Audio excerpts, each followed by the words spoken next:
The Duke sent away the girl he called plain. Years later, she's the only woman he can't have. They say a man never forgets his first mistake. For Alaric Devereux, the Duke of Ashford, that mistake had a name: Seraphine Caldwell. The girl he dismissed with a single word. The girl he sent away without a second glance. The girl he called plain. But 5 years have a way of rewriting the rules. She returned to London not as the forgotten wallflower he once knew, but as a woman who no longer needed his approval. A woman who had learned to live without him. A woman who became the one thing he could never have again. This is a story of regret, of longing, of a love that was destroyed by pride and rebuilt by something far more dangerous. If you love slow-burn romance, forbidden desire, and second chances that cut deeper than the first, subscribe now and comment where you're watching from. You won't want to miss a single moment. London, 1812, Ashford Manor, late evening. The rain came down in sheets that night, turning the cobblestones of Mayfair into rivers of black glass. Inside Ashford Manor, the drawing room glowed with firelight, warm, golden, deceptive in its comfort. Alaric Devereux sat in the leather chair that had once been his father's, a glass of brandy balanced on the armrest, and tried very hard not to think about the fact that he was now the Duke of Ashford. 6 months. It had been 6 months since his father's death, and the title still felt like a coat that didn't quite fit, too heavy, too suffocating, too permanent. He was 23 years old, and he had inherited an empire, 12 estates, a seat in Parliament, debts he was still discovering, and expectations that pressed down on him like the weight of the sky. And his mother, the Dowager Duchess, had very specific ideas about how he should shoulder that weight. "Lady Isolde Harrington," she said for the 3rd time that evening, her voice clipped and precise as a blade. She sat across from him, spine rigid, hands folded in her lap like a judge delivering a verdict. "She has breeding, beauty, and a dowry that would solve half our financial troubles." Alaric took a slow sip of brandy and said nothing. "Are you listening to me, Alaric?" "Every word, Mother." "Then why do you look as though you're contemplating throwing yourself into the Thames?" Because he was. Not literally, but the idea of spending the rest of his life married to Lady Isolde Harrington, a woman who smiled on command and had never said an interesting thing in her life, made him want to do something drastic. "Lady Isolde is lovely," Alaric said carefully, "but she's also about as interesting as wallpaper. Marriage is not about interest, Alaric. It is about legacy, duty, alliances." His mother's eyes narrowed. "Your father understood that. And look how happy he was." The words came out sharper than he'd intended. His mother's expression went cold. "Your father did his duty, as you will do yours." Alaric set down his glass with more force than necessary. "I'm not marrying someone just because she has the right bloodline and a large dowry. I'd rather—" He cut himself off. What would he rather? He didn't know. That was the problem. He didn't know what he wanted. Only what he didn't. Before his mother could respond, there was a knock at the door. "Enter," the Dowager said, her tone still icy. The butler stepped inside, his expression carefully neutral in the way that servants perfected when delivering news they suspected would be unwelcome. "Your Grace," he said, addressing the Dowager, "Miss Caldwell has arrived." Alaric frowned. "Who?" "Miss Seraphine Caldwell," the butler clarified, turning to him. "The ward of the late Lord Pembroke. As per the late Duke's arrangement, she is to stay with the family for the season." Alaric blinked.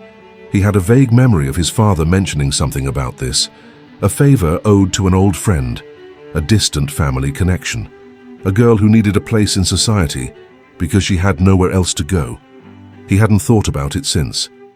There had been too many other things to think about. Estates to manage, servants to pay, creditors to appease, a title he hadn't wanted, and a future he couldn't escape. Ah, yes. His mother's expression shifted into something that might have been approval if it weren't so cold. "I had forgotten. Very well, show her in." Alaric reached for his brandy again. Another obligation, another responsibility, another person expecting something from him. Perfect. The girl who entered the drawing room was small. That was Alaric's first thought. Not delicate, not fragile, just small. Like she'd learned to take up as little space as possible. She wore a traveling dress of pale grey wool that looked like it had been made for someone else, too loose in the shoulders, too long in the sleeves. Her dark hair was pulled back in a simple knot, damp from the rain, with a few stubborn curls escaping to frame her face. Her face. Alaric studied her as she stood in the doorway, her hands clasped in front of her, her posture perfect but somehow defensive. She wasn't beautiful, not in the way London defined beauty. No golden curls, no porcelain skin, no rosebud lips or delicate features. Her face was too angular, her eyebrows too dark and too strong, her mouth too wide, but her eyes were extraordinary, large and dark and intensely watchful, like she saw everything and missed nothing. Like she'd learned early to read a room before entering it. They were the eyes of someone who had been hurt before and had decided never to be caught off guard again. She met his gaze directly, just for a moment, and Alaric felt something flicker in his chest. Curiosity, maybe, or recognition. The look of someone who understood what it meant to wear a mask. Then she dropped into a curtsy, and the moment was gone. "Your Grace," she said, addressing his mother first. Her voice was soft but steady, with a faint accent he couldn't quite place. "Thank you for receiving me. I am deeply grateful for your hospitality." The dowager waved a dismissive hand, as if Seraphine's gratitude was irrelevant. "We are honoring your late guardian's wishes, Miss Caldwell, nothing more." She gestured impatiently. "Come here, let me look at you." Seraphine stepped forward. She moved carefully, Alaric noticed. Not timidly, but deliberately. Like someone who had learned that sudden movements attracted unwanted attention. The dowager circled her once, her sharp eyes cataloguing every detail with the efficiency of a general inspecting troops. Alaric watched his mother's expression shift from neutral to faintly displeased. He knew what was coming. "Plain," the dowager announced, as if diagnosing an illness. "But not hopeless. We can work with this." Alaric saw it. The smallest flinch. Not in Seraphine's face. That remained perfectly composed, but in her hands. Her fingers tightened just slightly against her skirt, the knuckles going white for half a second before she forced them to relax. She'd heard that word before. Many times, probably. "She'll need better dresses," his mother continued, circling Seraphine like a predator. "And something done with that hair. Do you own a brush, girl?" "I do, Your Grace." "Then I suggest you use it. You look like you've been dragged through a hedge. I apologize. The rain... I don't want excuses. I want improvement." The dowager turned to Alaric. "What do you think? Can we make something of her?" Alaric wanted to say no, not because it was true, but because he hated this. The casual cruelty. The way his mother reduced people to their usefulness. The way she looked at this girl, this stranger who had just lost her guardian and probably had nowhere else to go, and saw only a problem to be managed. But he was tired. Tired of fighting with his mother. Tired of trying to be better than his father. Tired of pretending he knew what he was doing. So he glanced at Seraphine Caldwell, standing in the center of the room with her spine straight, and her hands clenched, and her eyes carefully empty. And he said the word that would haunt him for the rest of his life. Plain. His voice was flat, disinterested, final. "But I suppose that's not a crime." He picked up his brandy glass and took another sip, already dismissing her, already forgetting her. He didn't see the way her jaw tightened, didn't see the way her eyes went very still, didn't see the moment something inside her died. The dowager dismissed Seraphine shortly after. "Mrs. Henley will show you to your room," she said, her tone making it clear that the conversation was over. "We dine at 8. Do try to make yourself presentable." "Yes, Your Grace." Seraphine curtsied again, perfectly, mechanically, and turned toward the door.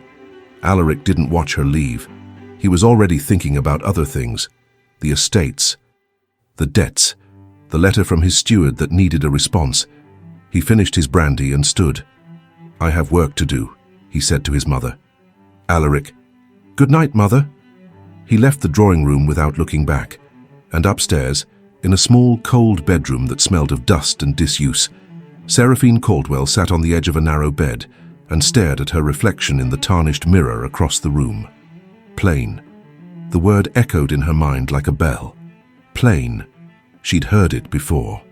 From her late guardian's wife, who had made it clear that Seraphine's presence was tolerated, not welcomed.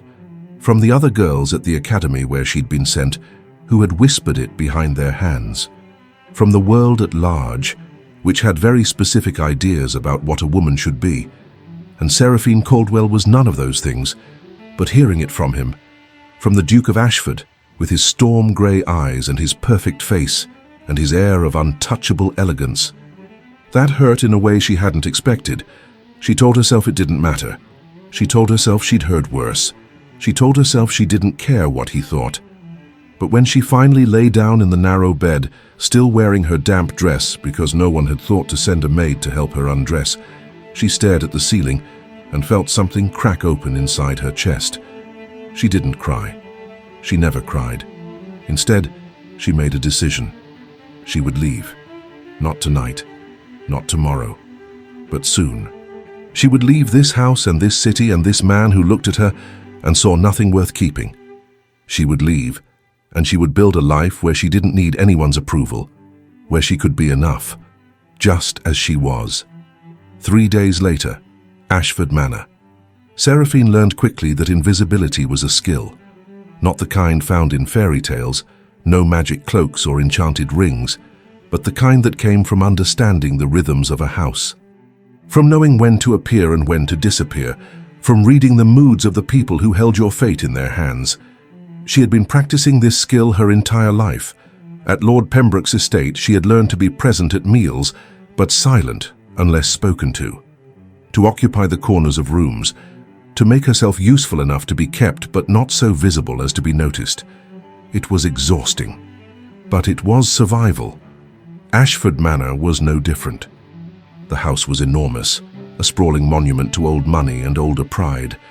Marble floors that echoed with every footstep, corridors lined with portraits of dead Devereux, all of them looking down with the same cold grey eyes. Rooms so vast that Seraphine felt like a mouse scurrying through a cathedral. She woke early each morning, before the servants, before the sun, and dressed herself in one of the 3 dresses she owned, all of them grey or brown, all of them slightly too large, handed down from someone who had pitied her enough to give them away, but not enough to have them tailored. She breakfasted alone in her room, not because she wanted to, but because the Dowager had made it clear that Seraphine's presence at the family table was optional. Translation: unwelcome. She spent her mornings in the library, the one place in the house where she felt like she could breathe. It was a beautiful room, 2 stories tall, with floor-to-ceiling shelves stuffed with leather-bound volumes, a fireplace large enough to stand in, windows that overlooked the gardens, where roses bloomed in shades of cream and blush and blood red. Seraphine loved it immediately. Books didn't judge. Books didn't call you plain. Books didn't look through you like you were made of glass. She would curl up in the window seat with a volume of poetry or history, and for a few hours she could forget where she was. Forget that she was a charity case. Forget the word that had branded itself into her mind. Plain. The Duke, Alaric, though she would never call him that aloud, rarely appeared. She saw him occasionally, passing in corridors, leaving the study with documents tucked under his arm, and exhaustion carved into his face.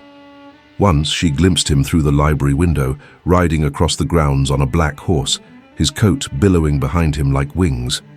He never looked at her. Not once. It was as if she didn't exist, and Seraphine told herself that was fine, better than fine. She didn't want his attention. She didn't need it. But sometimes, late at night, when sleep wouldn't come, she would remember the way he'd looked at her that first night, not with cruelty, not with interest, with nothing, and that was worse than anything. 1 week later, the drawing room. The Dowager summoned Seraphine on a grey Thursday afternoon. "Sit," the older woman commanded, gesturing to a chair across from her. Seraphine sat. The Dowager studied her with the same expression she might give a horse she was considering purchasing. Assessing, calculating. "You've been here a week," the Dowager said finally. "Yes, Your Grace. And in that week you have made yourself remarkably absent." Seraphine kept her face carefully neutral. I didn't wish to intrude." "Intrude?" The dowager's eyebrow arched. "You are a guest in this house, Miss Caldwell. Guests do not hide in libraries like frightened mice." "I'm not a guest," Seraphine thought. "I'm an obligation." But she said nothing. "I have been considering your situation," the dowager continued. "You are 18, unmarried, with no family, no fortune, and no prospects. In short, you are a problem." Seraphine's hands tightened in her lap.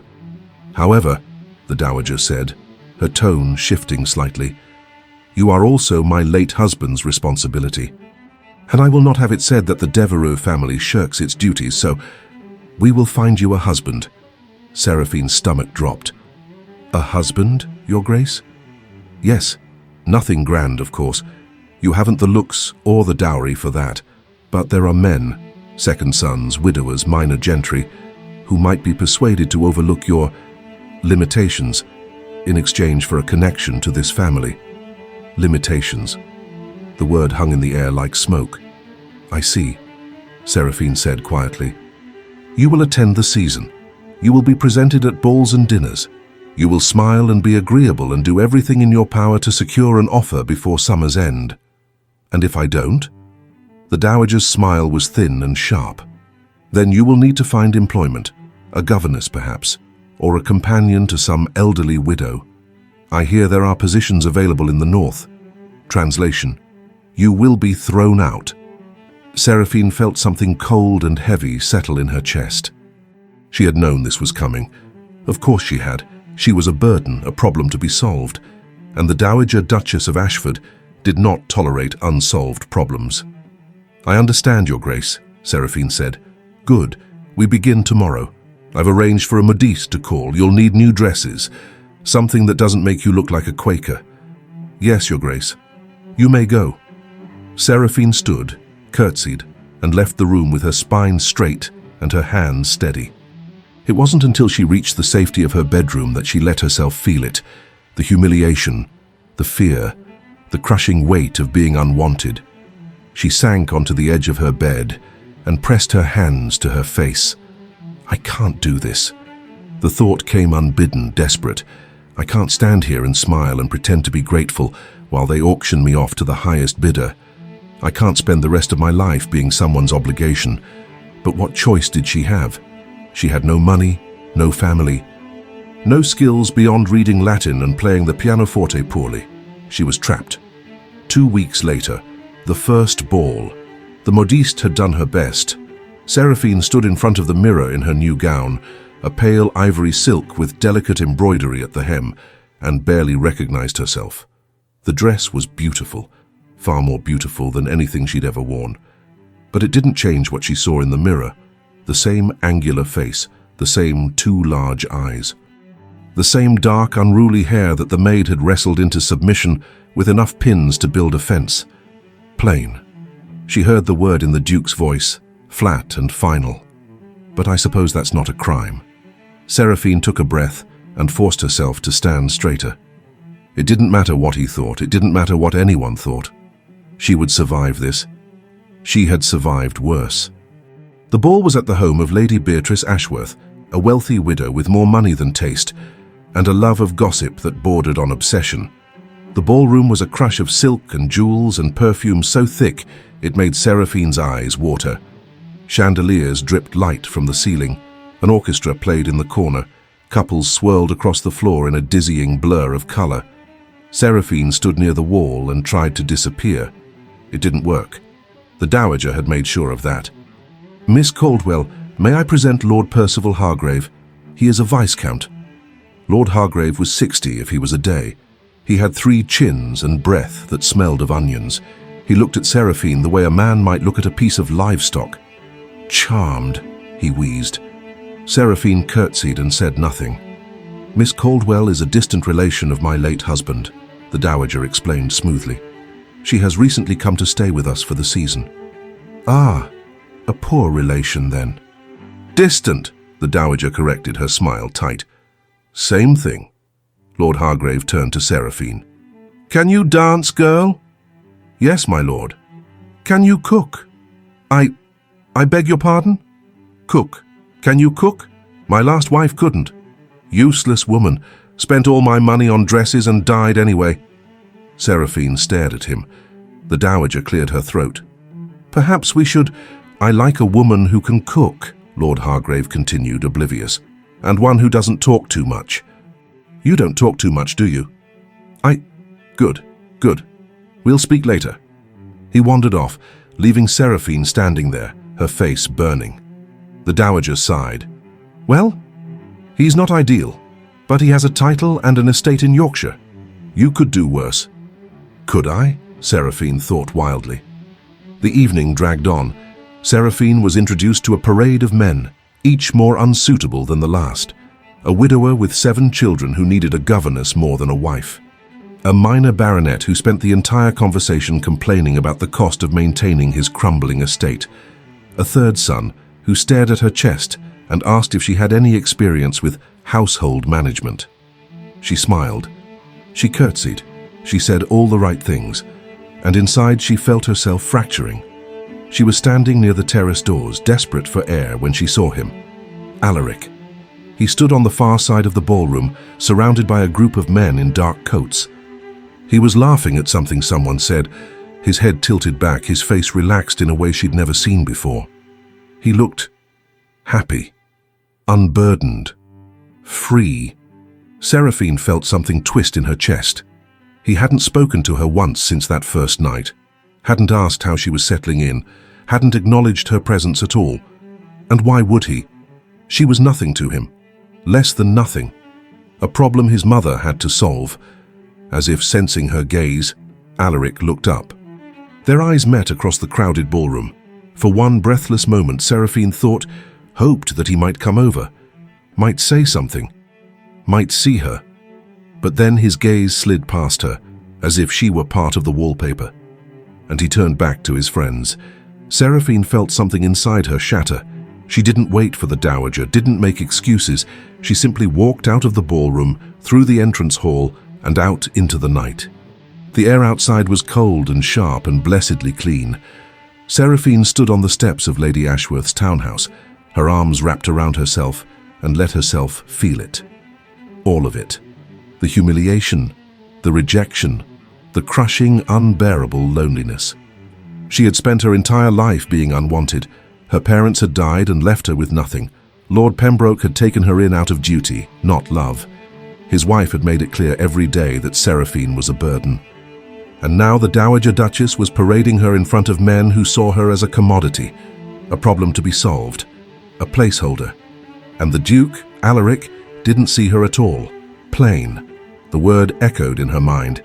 You're nothing. You'll always be nothing. No, Seraphine whispered into the dark. Her voice was shaking, but it was hers. No, she said again, louder this time. She wouldn't do this. She wouldn't spend the rest of her life begging for scraps of approval from people who would never see her as anything more than an inconvenience. She would leave. She would find a way, and she would never, ever come back. Ashford Manor, 3 days after the ball. Seraphine woke before dawn, not because she wanted to, but because sleep had become impossible. Every time she closed her eyes, she saw Lord Hargrave's jowls, heard the Dowager's cold voice cataloguing her limitations, felt the weight of Alaric's indifference like a stone on her chest. So she lay in the dark, watching the ceiling fade from black to grey to pale gold as the sun crept over the horizon, and she planned. Leaving would not be easy. She had no money, only a few coins left from the small allowance Lord Pembroke had given her years ago.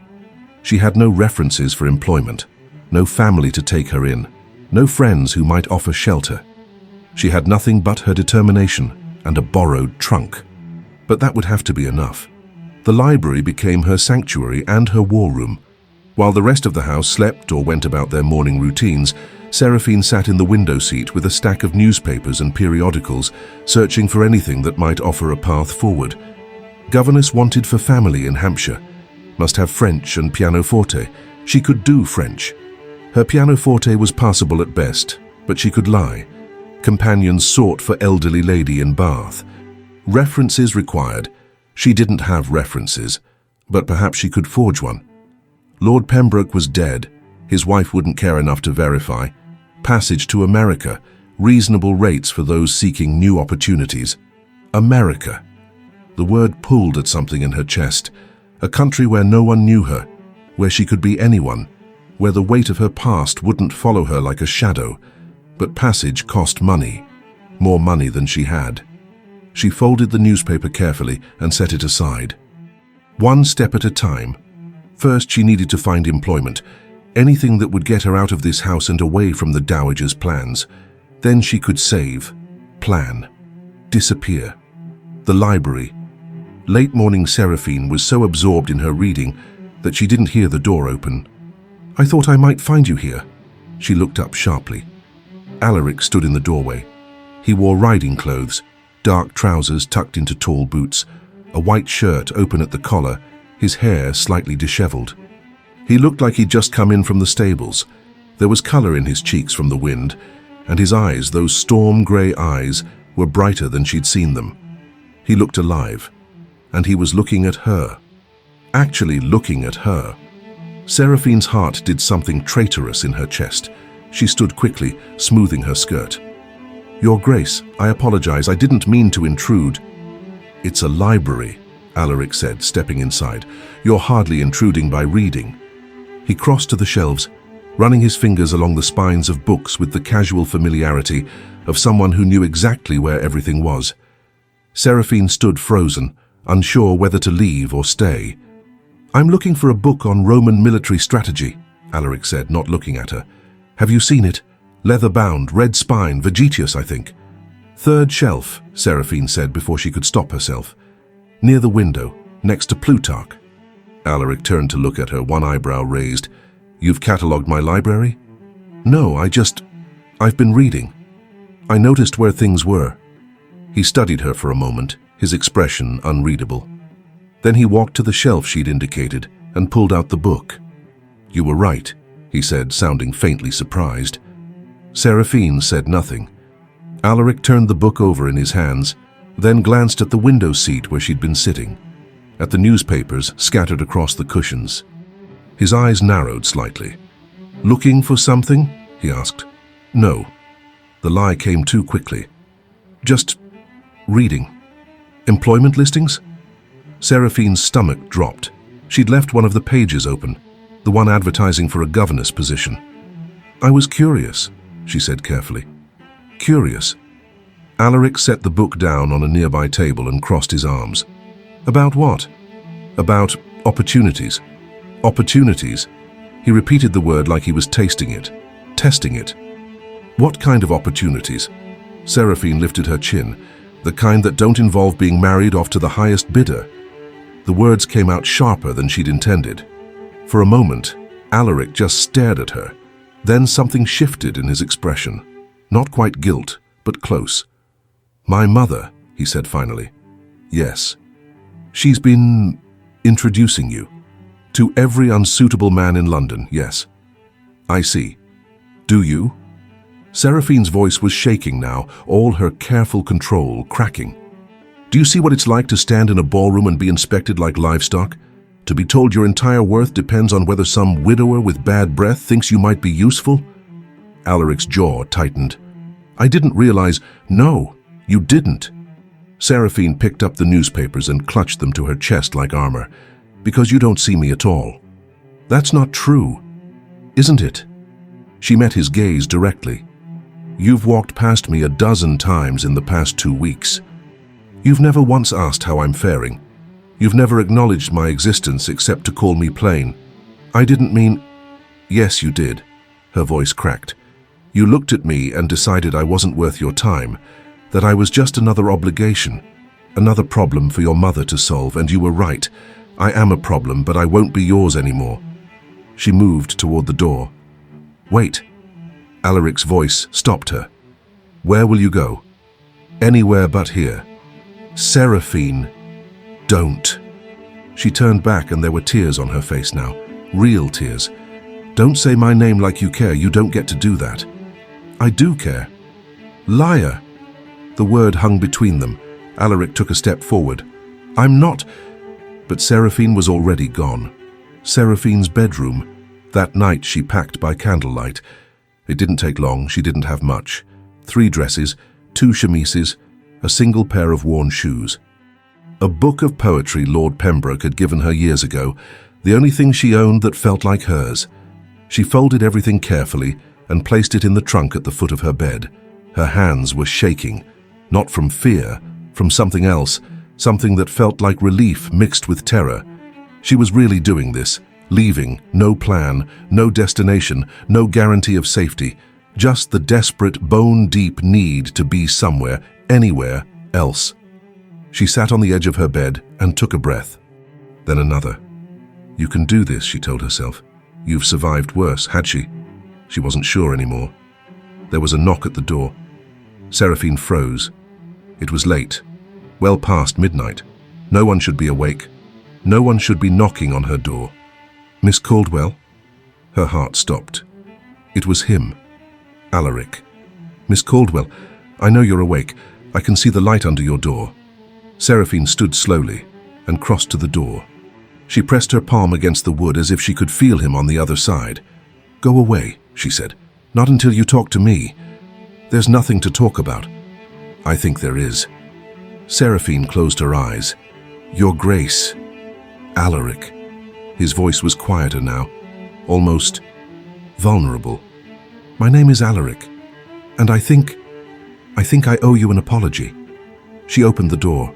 He stood in the hallway, still in his riding clothes, his hair a mess, his expression strained. He looked tired. No, not tired. Haunted. I didn't mean to hurt you, he said.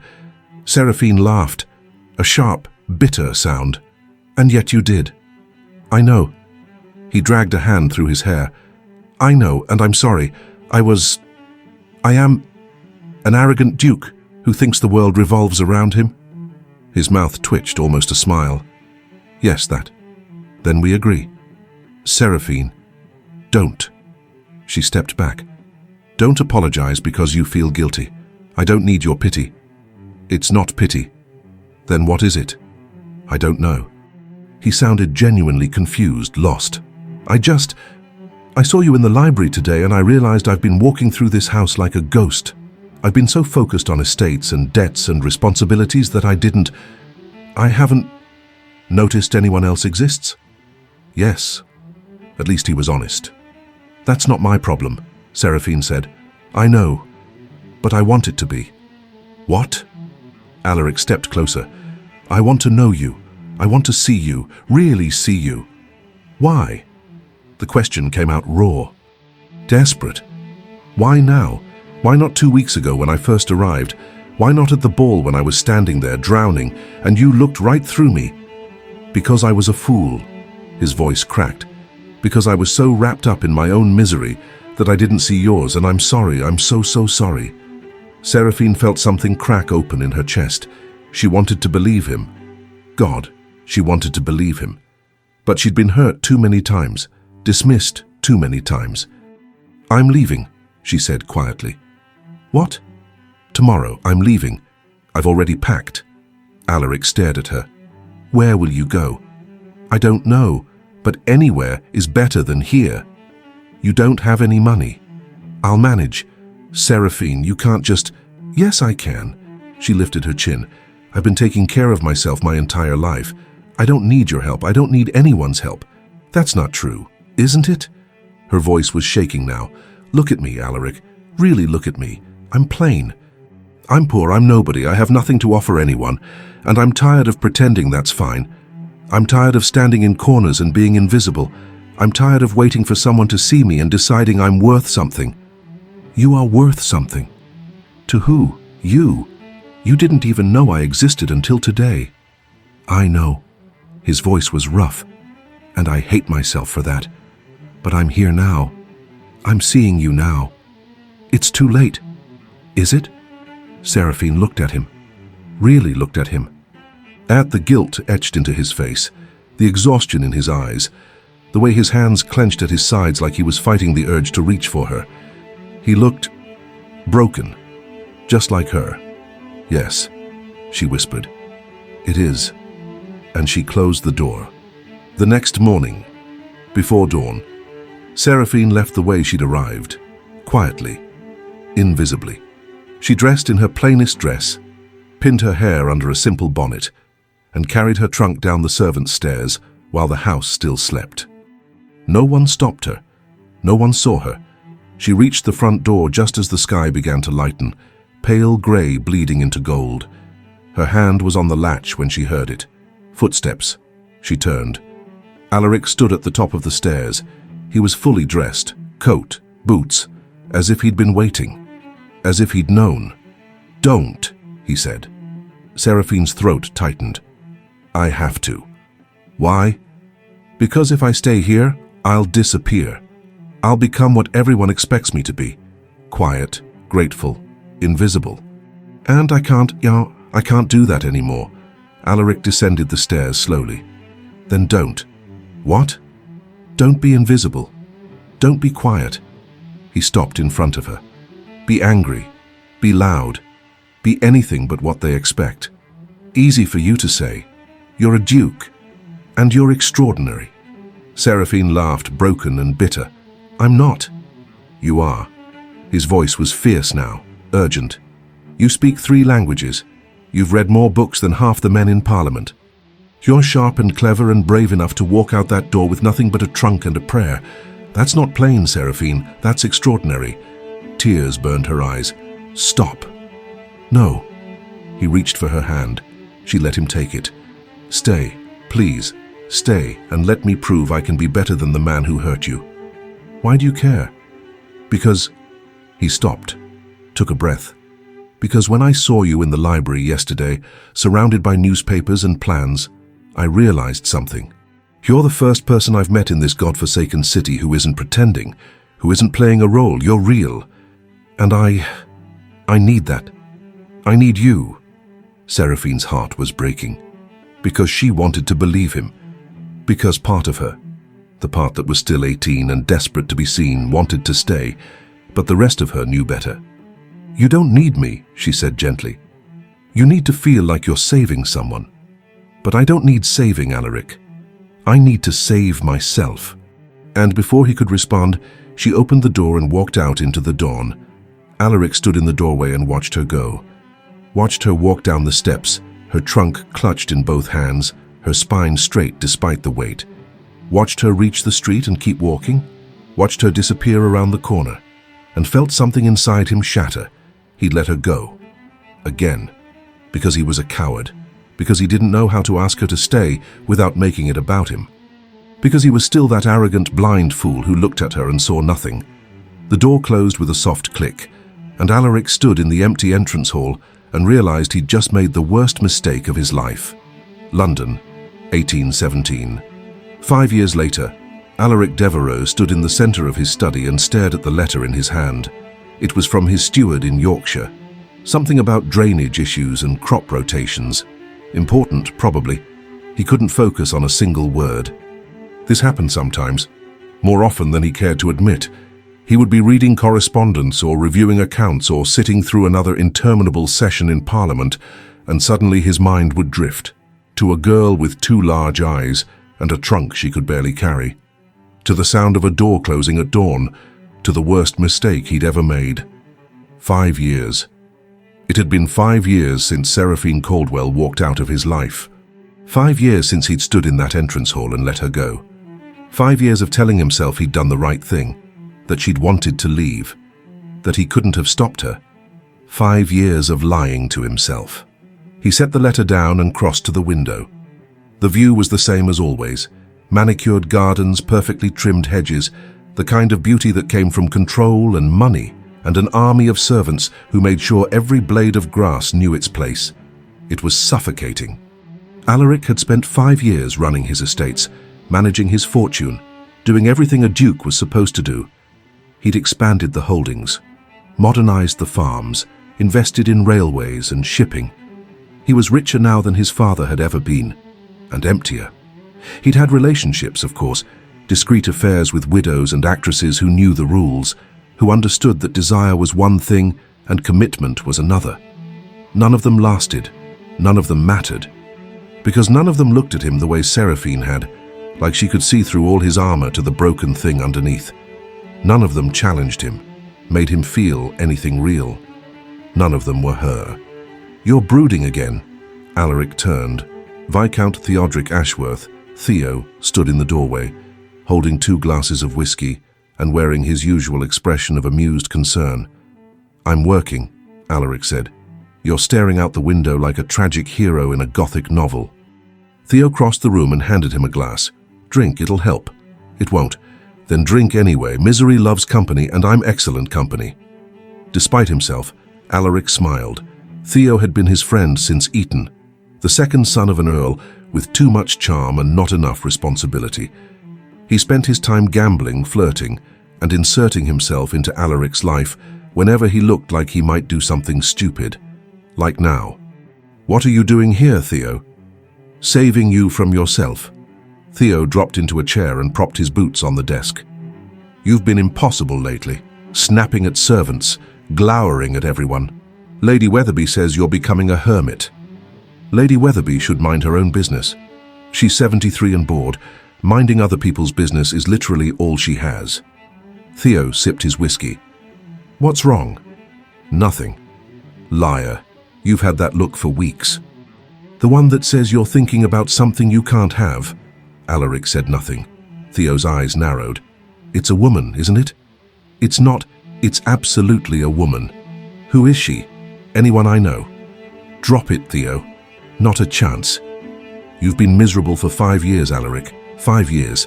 I've watched you go through the motions of being alive without actually living. So whoever she is, whatever happened, you need to either fix it or let it go." "I can't fix it." "Why not?" "Because I don't know where she is." The words came out before Alaric could stop them. "I tried to find her. I hired investigators, sent letters to every employment agency in England. Nothing. She disappeared." "Who disappeared?" Alaric took a long drink. "Her name was Seraphine Caldwell. She stayed here 5 years ago. My mother treated her badly. And He stopped, swallowed. "I looked at her and called her plain. And then I let her walk away." Theo stared at him. "You're an idiot." "I know." "No, I mean a truly spectacular idiot. The kind of idiot that should be studied by scholars." "I know. Why did you let her go?" "Because I was too much of a coward to ask her to stay." Alaric set down his glass with more force than necessary. "Because I didn't realize what I had until it was gone. Because I've spent 5 years walking through this house like a ghost. And I can't. His voice cracked. Theo leaned forward. "Alaric, breathe." Alaric pressed his hands to his face. He didn't cry. Dukes didn't cry, but he felt it. The weight of 5 years of regret pressing down on him like the sky.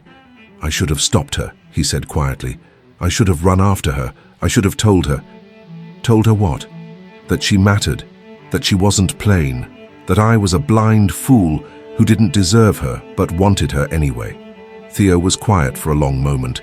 Then he stood and refilled both glasses. "You need to go out," he said finally. You need to leave this mausoleum and remember there's a world outside these walls. There's a ball tonight. Lady Worthington's. Very exclusive, very tedious. Perfect for reminding yourself that life continues even when you're determined to be miserable. I'm not going to a ball. Yes, you are. Because if you spend one more night sitting in this study, staring at nothing and drowning in regret, I'm going to set something on fire. You wouldn't dare. Try me." Alaric looked at his friend, at the genuine concern beneath the flippant exterior. "Fine," he said. "One ball, but I'm leaving early." "Deal." Lady Worthington's ball. That evening, the ballroom was exactly as Theo had described. Exclusive, tedious, full of the same faces Alaric had been seeing at these events for a decade. He stood near the edge of the room, a glass of champagne in hand, and wondered how quickly he could leave without causing offense. "See?" Theo appeared at his elbow. "This is better than sitting alone in the dark." "It's really not. Give it time. The night is young, and Lady Worthington has allegedly imported some very interesting guests." "Fascinating. Your enthusiasm is overwhelming." Alaric was about to respond when the crowd near the entrance shifted, and he saw her. At first, he thought he was imagining it, a trick of the light, a ghost, conjured by too much whiskey and too many sleepless nights. But then she moved, and the candlelight caught her face, and Alaric's heart stopped. Seraphine. But not the Seraphine he remembered. This woman was transformed. She wore a gown of deep emerald silk that moved like water when she walked. Her dark hair was swept up in an elegant arrangement that revealed the graceful line of her neck. Her skin glowed, her posture radiated confidence, and her eyes, those two large, two honest eyes, held a steel that hadn't been there before. She was breathtaking. She stood at the entrance on the arm of an older gentleman Alaric didn't recognize. The man was handsome in a weathered way, silver-haired and distinguished, with the easy confidence of someone who had earned his place in the world rather than inherited it. He leaned down and said something to Seraphine. She laughed. The sound hit Alaric like a physical blow. "Who is that?" Theo asked, following his gaze. Alaric couldn't speak. "The woman in green," Theo continued, "with Montrose. I've never seen her before. She's stunning." "Montrose," Alaric found his voice. "Lord Cassius Montrose. The very same. Merchant prince, made his fortune in shipping. Rumor has it he's looking for a wife." Something cold and sharp twisted in Alaric's chest. "And the woman?" His voice sounded strange to his own ears. "No idea. But judging by the way every man in this room is staring at her, she's about to become the talk of London." Alaric set down his glass. "Where are you going?" Theo called after him. But Alaric was already moving, cutting through the crowd with single-minded focus. Toward her, toward Seraphine, toward the woman he'd spent 5 years trying to forget. The woman he couldn't forget. Alaric had forgotten how to breathe.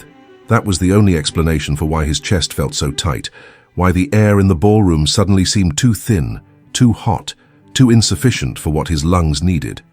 He moved through the crowd like a man possessed, weaving between silk gowns and dark evening coats, his eyes never leaving her face. The music swelled around him, a waltz, something Viennese and elegant. But he heard none of it. The conversations, the laughter, the clink of crystal glasses, all of it faded into meaningless noise. There was only her, Seraphine. She stood near the refreshment table now, Lord Montrose at her side, and she was smiling at something he'd said.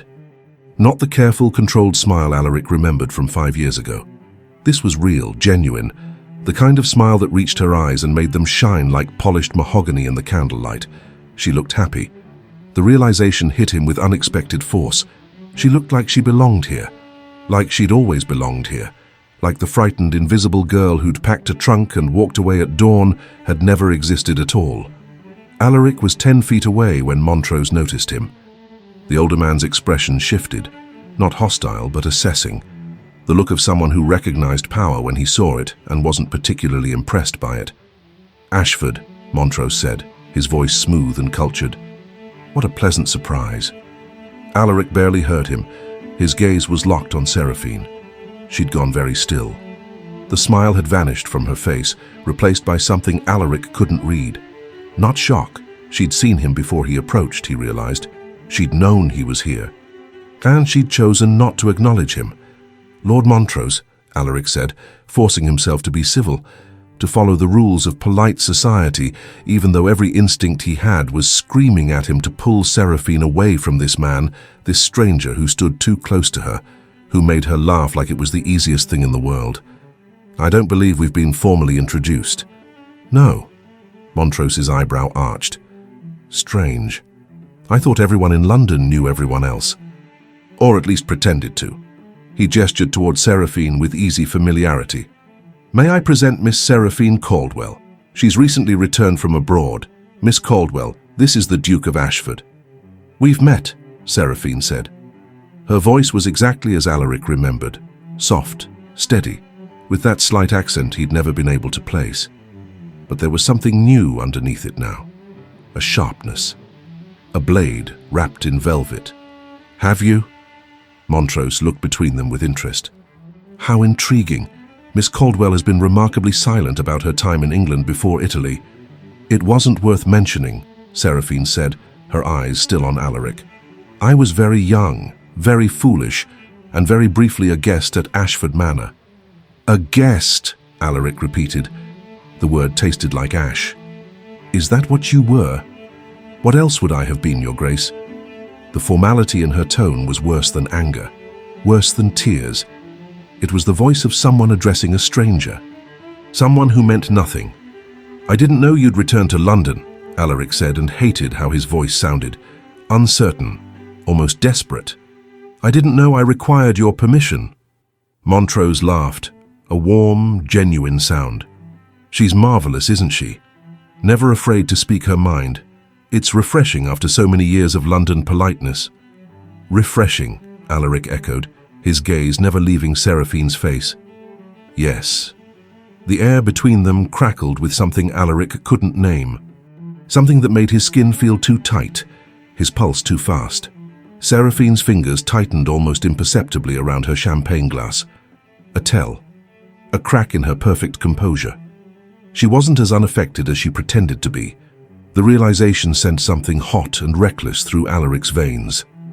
How long have you been back, he asked. 3 weeks. And before that, you were in Italy? Florence, yes. I worked as a governess and companion for a family there, the Medicis. Very old blood, very kind people. She paused, and there was something deliberate in the way she added, they treated me like family. The emphasis on the last word wasn't lost on Alaric. He deserved that. He knew he did. And how did you and Lord Montrose meet? The question came out before he could stop it. Too sharp, too possessive. Montrose's expression shifted to something amused. Are you interrogating her, Ashford? I'm curious. Careful. Curiosity can be dangerous. So can indifference. The words hung in the air between them. Seraphine's jaw tightened.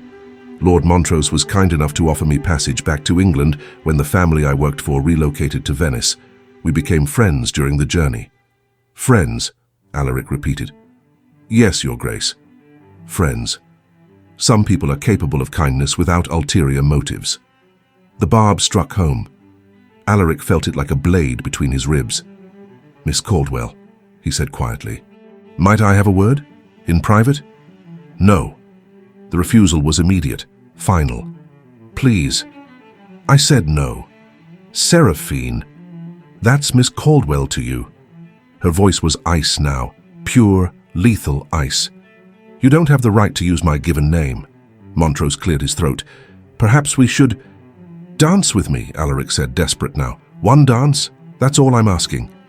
You're asking for far more than that, and we both know it. One dance, Seraphine. Please. She stared at him.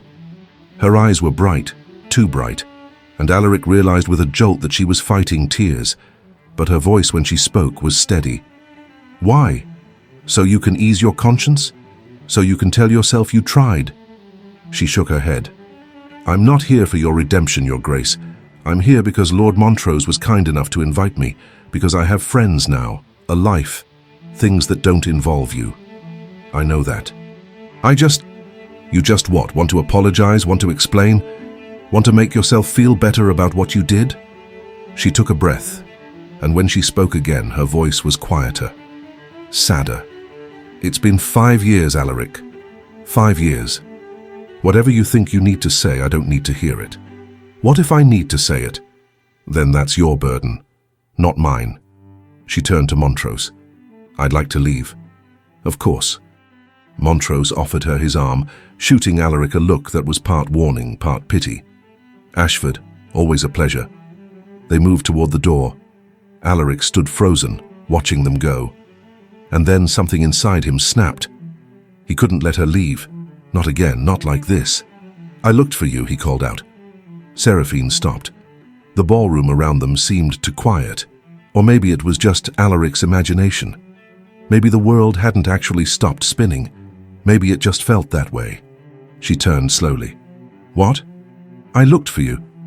Alaric's voice was rough, raw. After you left, I looked for you everywhere. I hired investigators. I wrote to every employment agency in England. I went to Hampshire, to Bath, to every godforsaken corner of this country trying to find you. Why? The question was barely a whisper.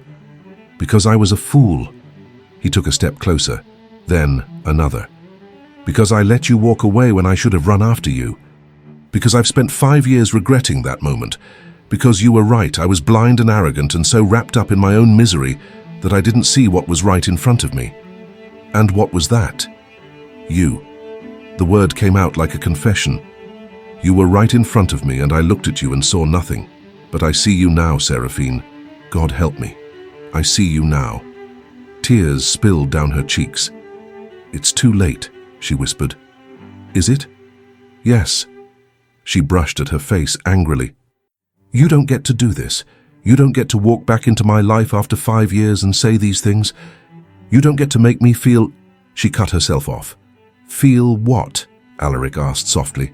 Like that girl again, the one who waited for you to see her, the one who stood in that drawing room and heard you call her plain and felt her heart break. I'm not her anymore, Alaric. I'm not that desperate, invisible girl who needed your approval. I know. I can see that. Then you can also see that I don't need you. I know that too. Then what do you want? Alaric took a breath. A chance. Just one chance to prove that I'm not the man I was 5 years ago, that I'm not the blind fool who let you go. Why should I give you that chance? Because... He stopped, swallowed. Because I think you want to. Seraphine laughed, broken and bitter. Your arrogance is truly astounding. I'm not being arrogant, I'm being honest. He gestured between them. This, whatever this is, you feel it too, I know you do. What I feel is anger. And what else? She said nothing. But she didn't leave. Montrose stepped forward. Miss Caldwell, we don't have to stay. Say the word and we'll go. For a long moment, Seraphine just stood there, torn between the safety Montrose offered and the danger Alaric represented. Then she took a breath and looked at Alaric. One dance, she said finally. You get one dance, and then you leave me alone. Relief flooded through Alaric so intense it made him dizzy. Thank you. Don't thank me yet. She handed her glass to Montrose. You might not survive it. The waltz was torture. Beautiful, exquisite torture.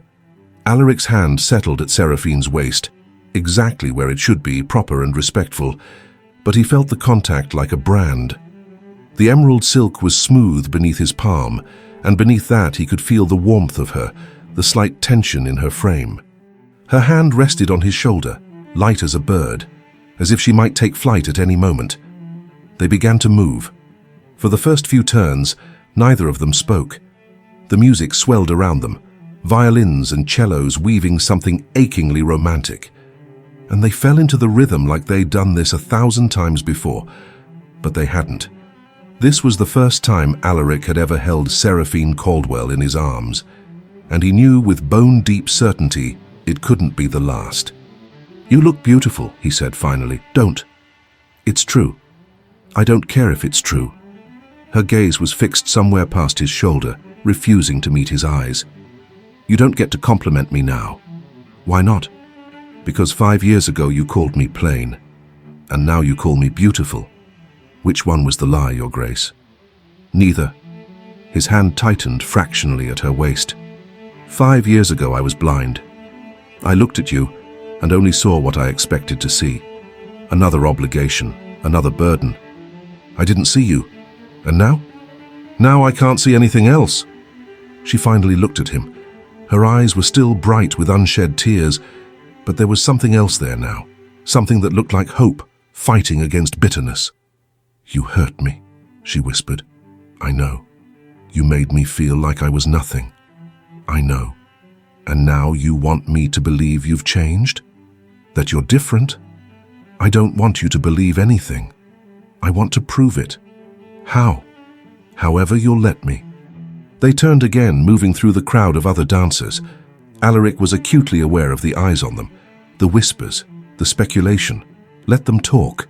He didn't care about anything except the woman in his arms. Why did you come back to London? He asked. That's none of your concern. Humor me. Seraphine was quiet for a moment. Then, because I was tired of running. I spent 5 years building a life in Italy, a good life. I was happy there, but I realized I was still hiding, still letting what happened here define me. So I decided to come back, to face my past. And Montrose. Her lips curved. Not quite a smile. Jealous, Your Grace. Desperately. The honest answer seemed to surprise her. Cassius has been a good friend to me. Better than I deserved. He offered me passage back to England. He's introduced me to society. He's asked nothing in return except my company. He's in love with you. No, he's not. She said it with complete certainty. He's kind. He's protective. But he's not in love with me, and I'm not in love with him. Good. That's not your concern either. Everything about you is my concern. Why? Because you've decided it is? Because you've spent 5 years feeling guilty? She shook her head.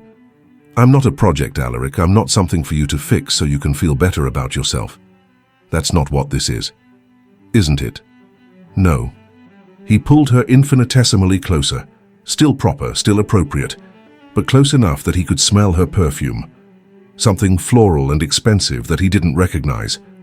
This is me realizing that I let go of something irreplaceable.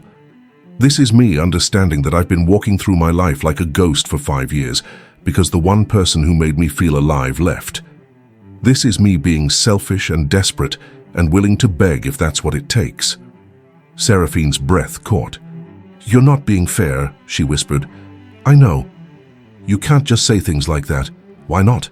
Because, her voice cracked, because I spent 5 years getting over you, 5 years building walls so I'd never feel that small again. And now you're here, saying exactly what I needed to hear 5 years ago, and I don't know. I don't know if I'm strong enough to survive this a second time. The music was ending. The final notes of the waltz faded into silence, and the other dancers began to disperse, moving toward the edges of the ballroom. But Alaric and Seraphine stood frozen in the center of the floor. I won't hurt you again, Alaric said quietly. You can't promise that. Then let me try. Let me prove it. How? Come to Ashford Manor. She laughed, sharp and disbelieving. Absolutely not. Not as a ward. Not as a guest. He took a breath. I'm hosting a house party next month. 2 weeks. Riding, hunting, evening entertainals, all the usual nonsense. Come. Bring Montrose if you need a chaperone. Just give me those 2 weeks to show you I've changed. That's insane. Probably. I don't trust you. I don't expect you to. Not yet. Seraphine stared at him for a long moment. Around them, the ballroom hummed with renewed conversation. The orchestra was preparing for the next dance. Life was moving forward.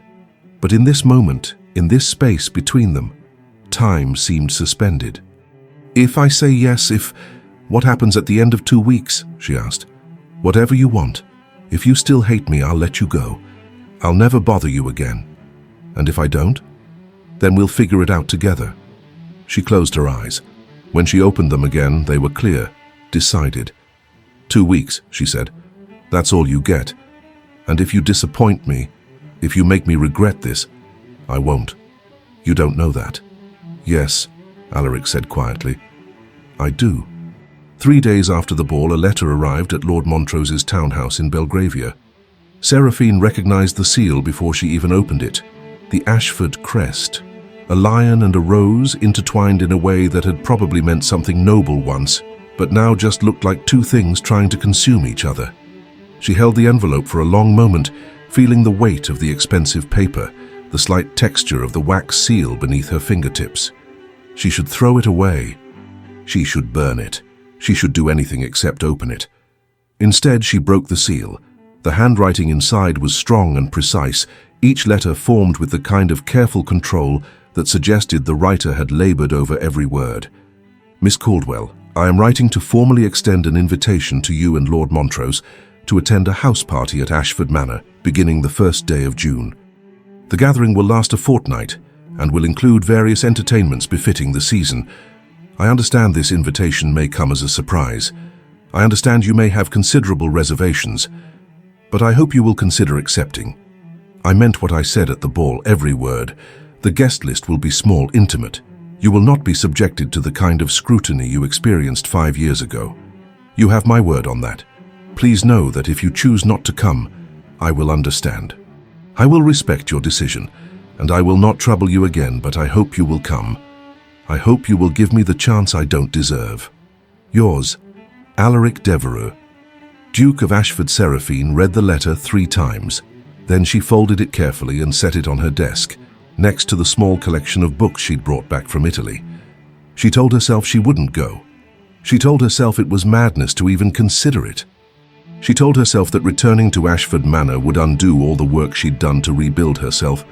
But late that night, when sleep refused to come, she found herself reading the letter again by candlelight.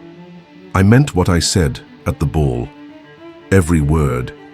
His voice echoed in her memory, rough and raw and so achingly sincere that it had nearly broken her resolve right there on the ballroom floor. I see you now, Seraphine. God help me. I see you now. She pressed the letter to her chest and closed her eyes. This was dangerous. He was dangerous, not in the way of violence or cruelty, but in the way of hope. In the way that made her want things she'd taught herself not to want. Things like forgiveness, like second chances, like the possibility that people could change. A knock at her door made her jump. Seraphine? Cassius's voice came through the wood. Are you awake? She hastily folded the letter and tucked it into her desk drawer. Come in. Cassius entered carrying 2 glasses of brandy and wearing the concerned expression that had become familiar over the past 3 years. He was a good man, genuinely good, in a way that was rare among the men she'd met. He'd taken her under his protection when she'd needed it most, asked for nothing in return, and treated her with a respect she'd never experienced before. She loved him. Not romantically, but deeply. The way you love someone who sees you at your worst and stays anyway. You're troubled, he said, handing her a glass. I'm fine. Seraphine. He sat in the chair across from her. I've known you for 3 years. You're many things, but fine is not one of them right now. She took a sip of brandy and felt it burn down her throat. The Duke sent a letter, she said finally. Ah.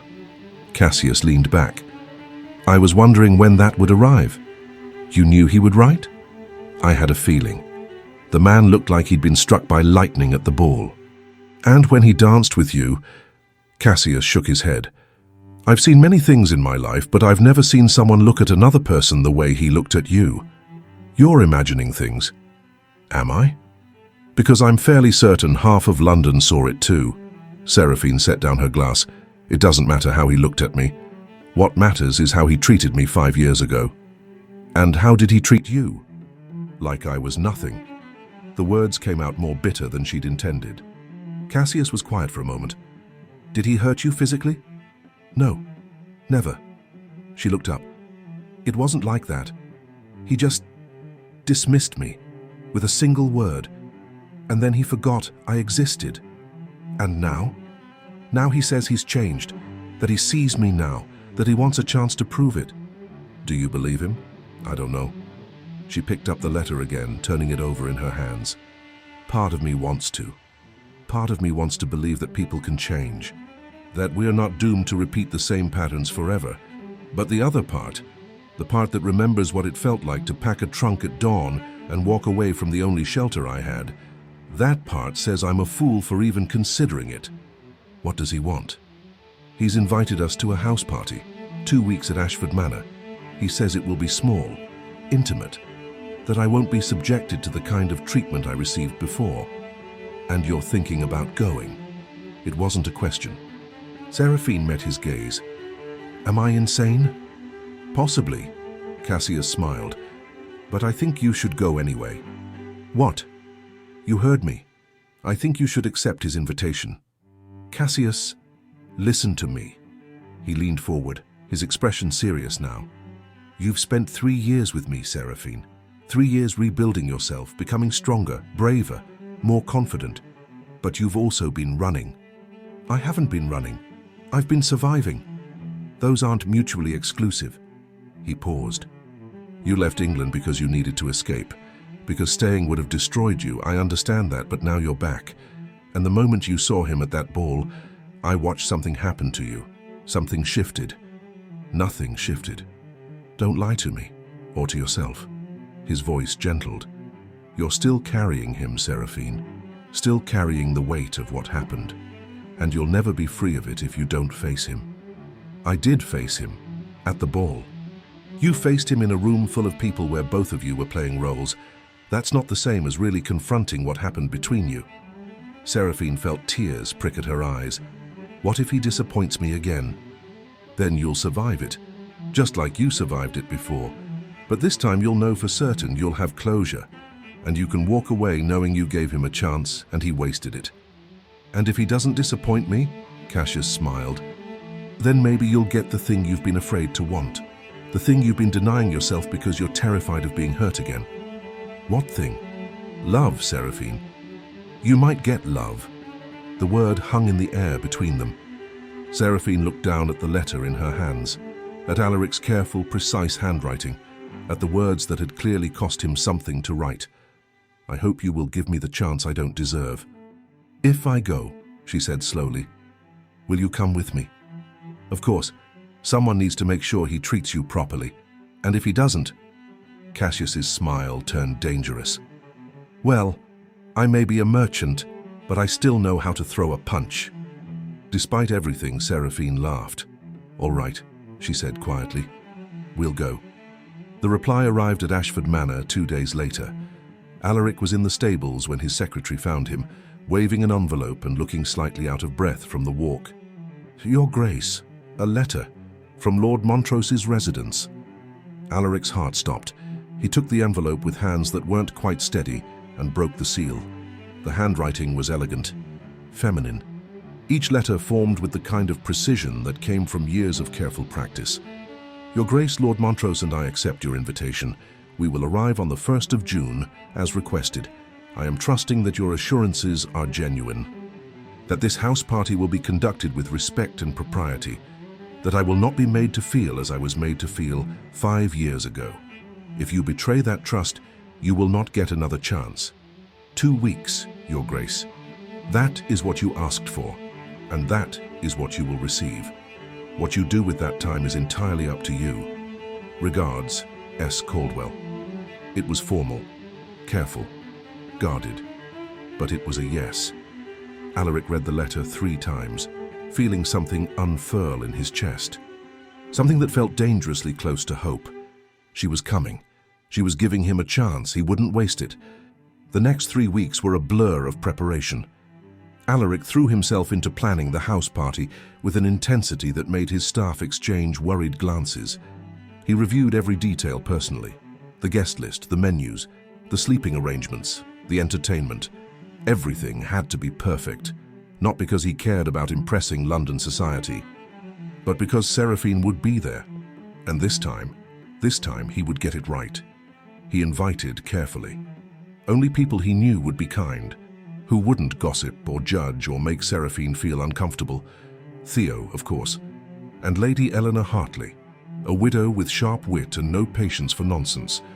Lord and Lady Pemberton, an older couple who spent most of their time discussing archaeology and barely noticed anyone else, and a handful of others, all carefully vetted, all trustworthy.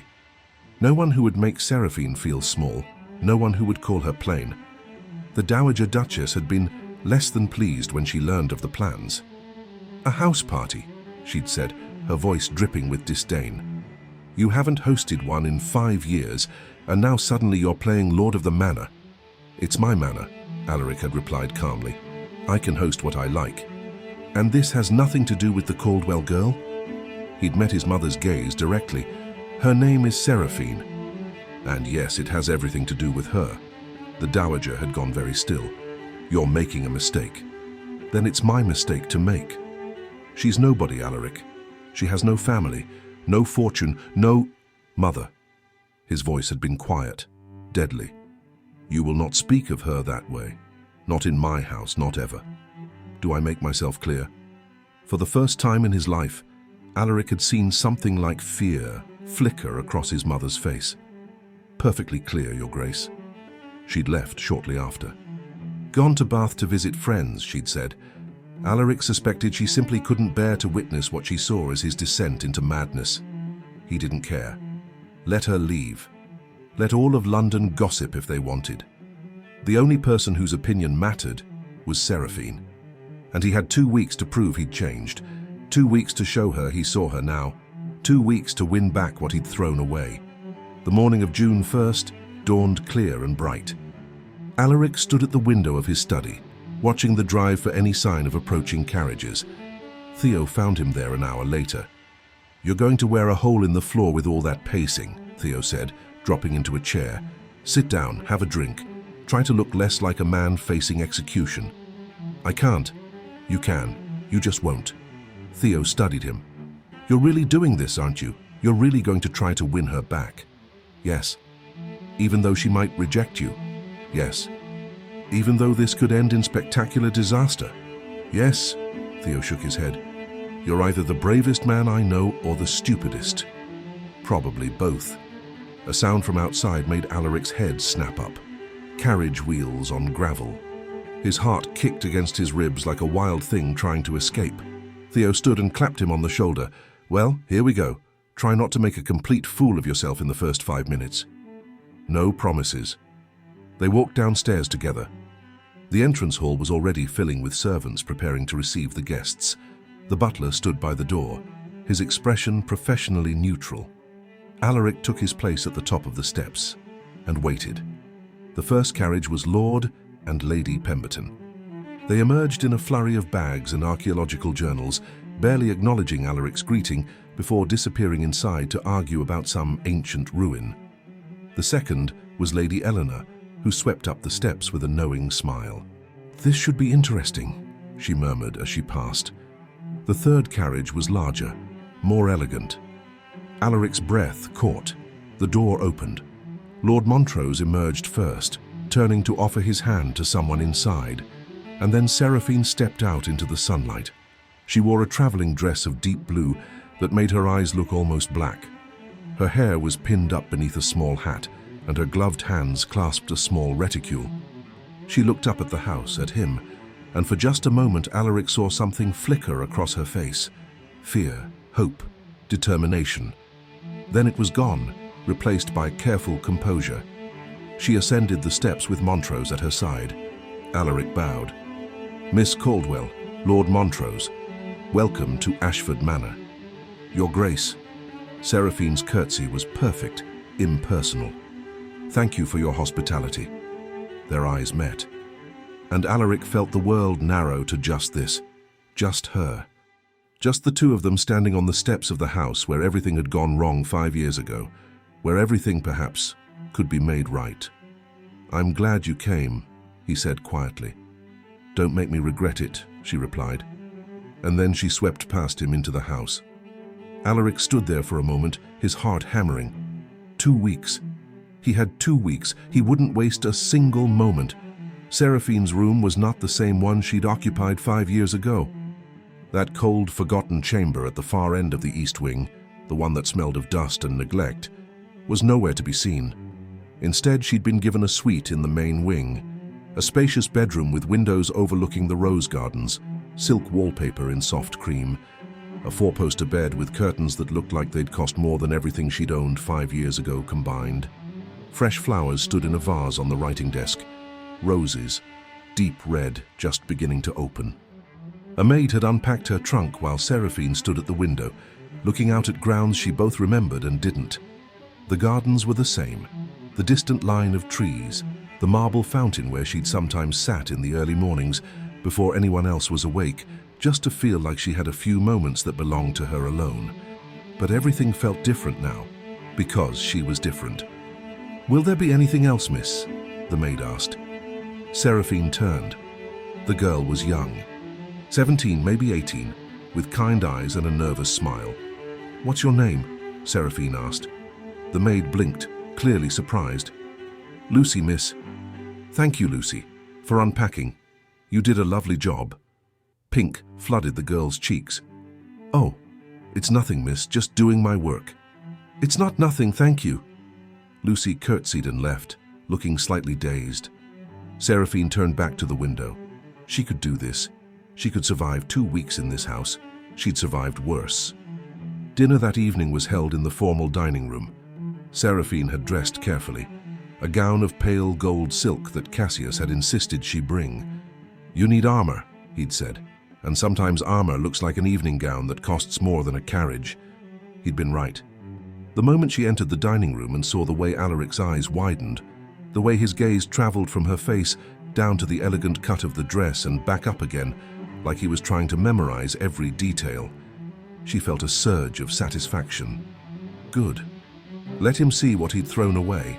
Let him see what she'd become without him. The dinner party was small, just as Alaric had promised. 8 people total. Lord and Lady Pemberton sat at one end, already deep in discussion about some Roman aqueduct. Lady Eleanor held court in the middle, making wry observations about London society that made even Cassius laugh. Theo sat across from Seraphine, charming and irreverent, clearly trying to put everyone at ease, and Alaric sat at the head of the table, watching her. He'd barely looked away since she'd entered the room. It was unnerving, not in a threatening way, but in a way that made her skin feel too tight, her pulse too quick. She could feel the weight of his attention like a physical thing. "Miss Caldwell," Lady Eleanor said, pulling Seraphine's focus away from the Duke. "Lord Montrose tells us you spent several years in Florence. What was it like?" Seraphine took a sip of wine, grateful for the distraction. "Beautiful. Overwhelming at first, but I grew to love it." "And you worked as a governess?" "Yes, for the Medici family. They were very kind to me." "The Medicis?"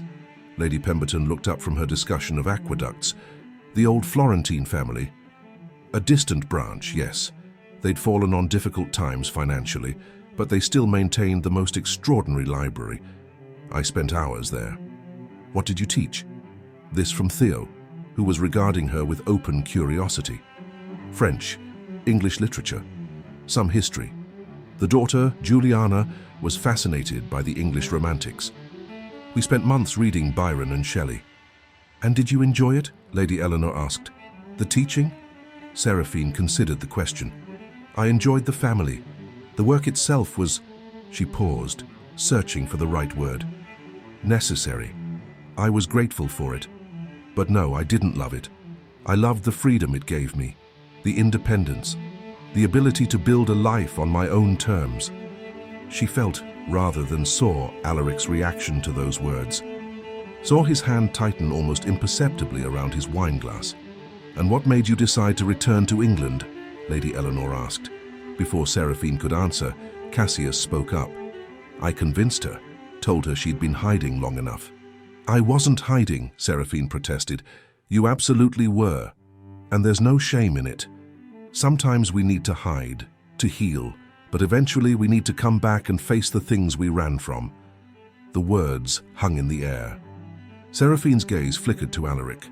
He was staring at her with an intensity that made her breath catch. "And what were you running from, Miss Caldwell?" Theo asked, his tone light, but his eyes sharp. Seraphine forced a smile.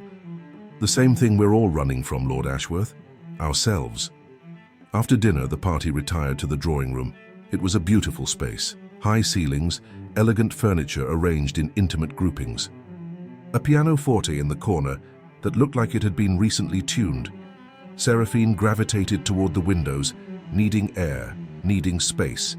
She was acutely aware of Alaric moving through the room, greeting his guests, playing the role of perfect host, but she could feel his attention returning to her again and again, like a compass needle finding north. "You're doing well?"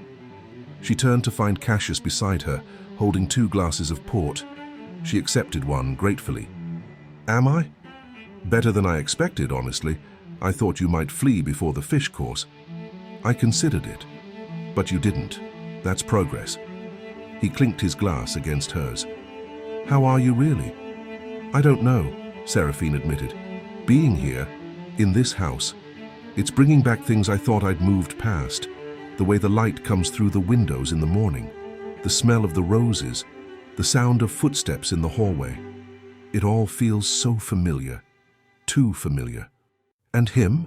She didn't need to ask who Cassius meant. "He's..." She trailed off. "Different. The same. I don't know.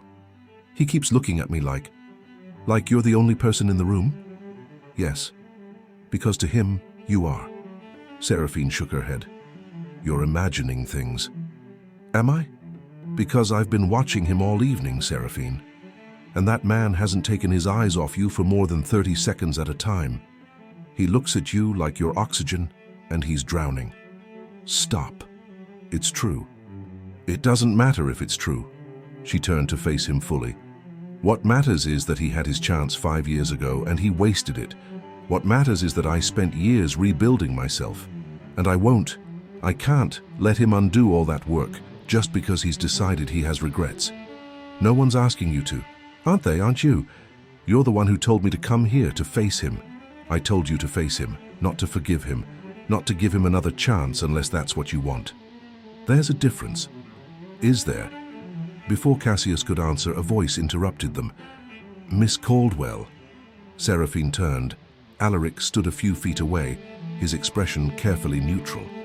I was wondering if you might do us the honor of playing. The pianoforte has been sadly neglected since... He stopped. For some time.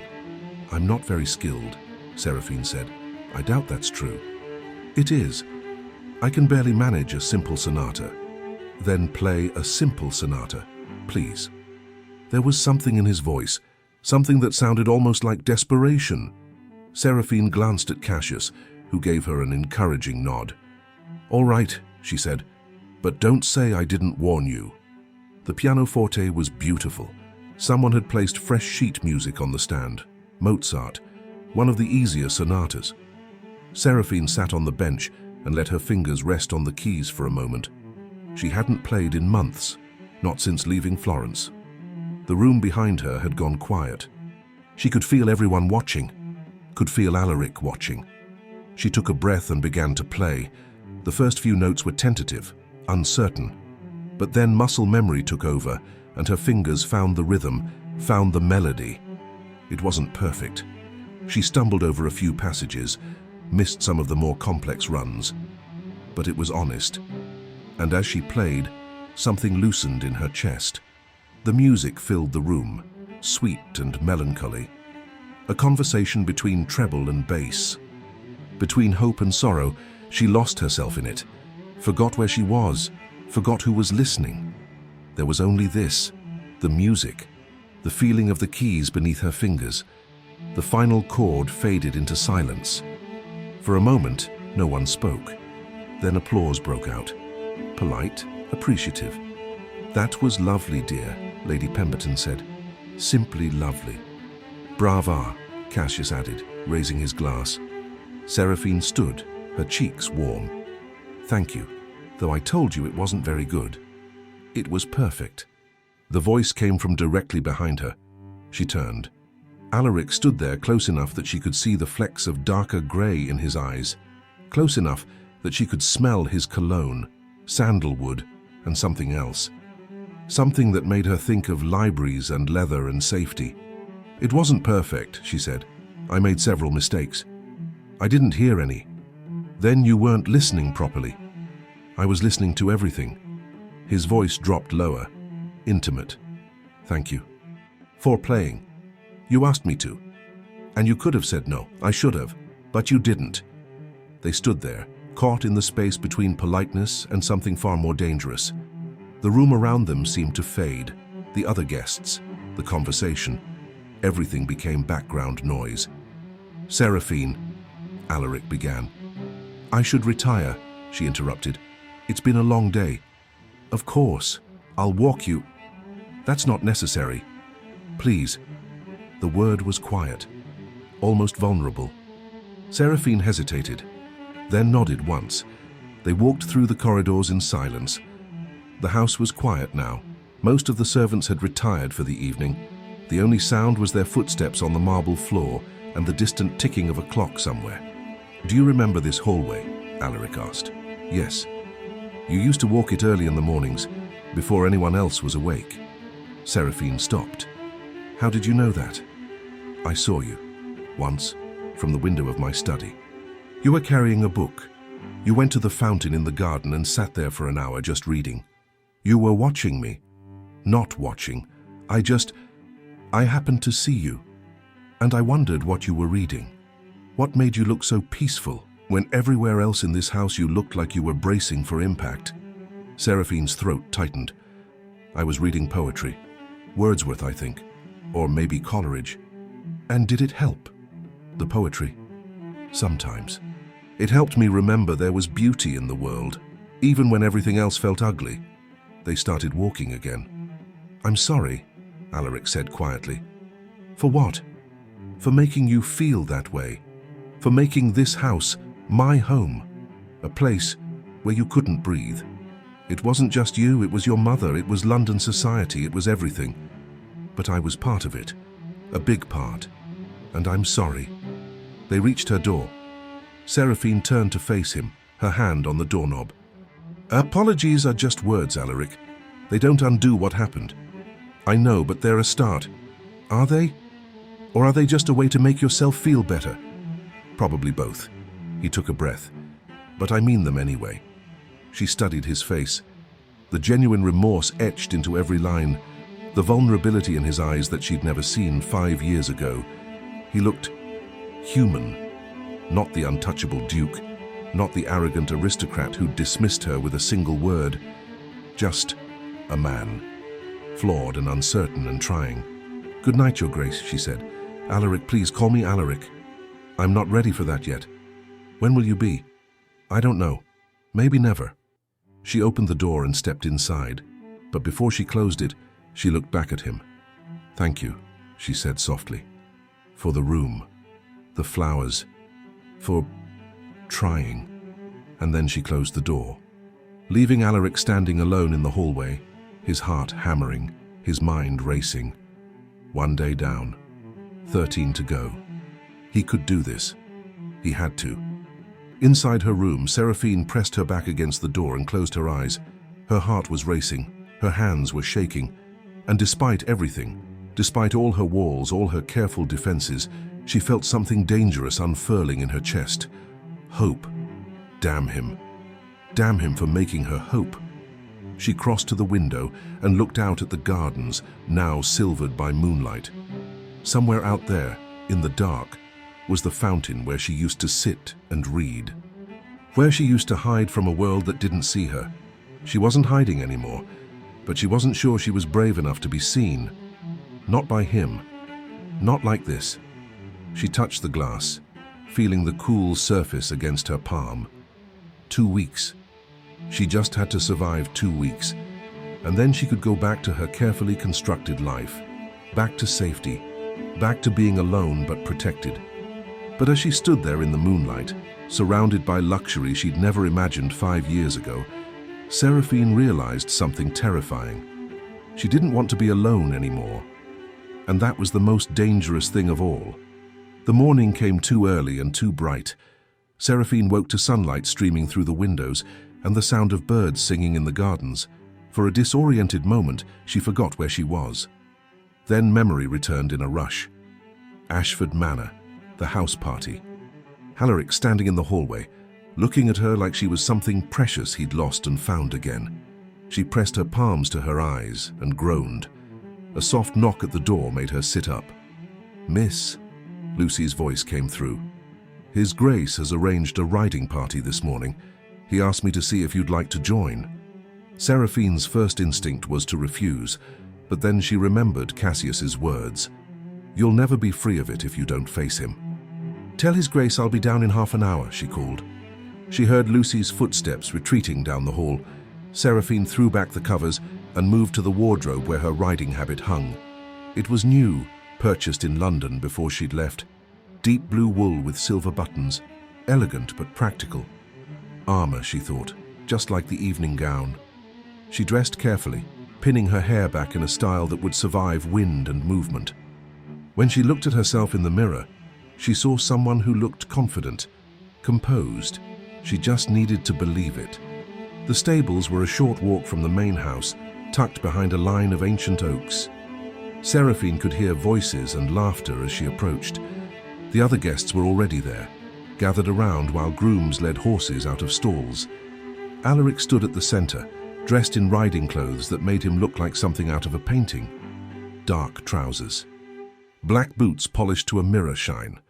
A white shirt with the sleeves rolled to his elbows, revealing tanned forearms. He looked up the moment she rounded the corner.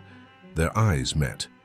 and Seraphine felt that now familiar flutter in her chest, the one she kept trying to ignore.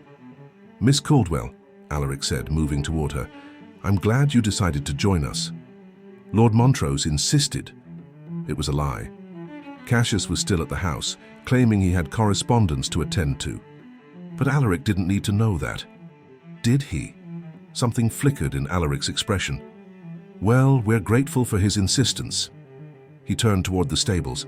"William, bring out Moonstone." A groom disappeared and returned moments later, leading a grey mare with intelligent eyes and a coat that shimmered like silver in the morning light. "This is Moonstone," Alaric said. "She's gentle but spirited. I thought she might suit you." Seraphine approached the mare slowly, offering her hand. Moonstone sniffed delicately, then nudged her palm. "She's beautiful," Seraphine said softly. "Yes." Alaric's voice was quiet. "She is." When Seraphine looked up, he wasn't looking at the horse. He was looking at her. Heat crept up her neck. "Shall we?" Theo called from across the yard. He was already mounted on a bay gelding, looking far too cheerful for the early hour. "The morning's wasting, and Lady Eleanor has threatened to leave without us."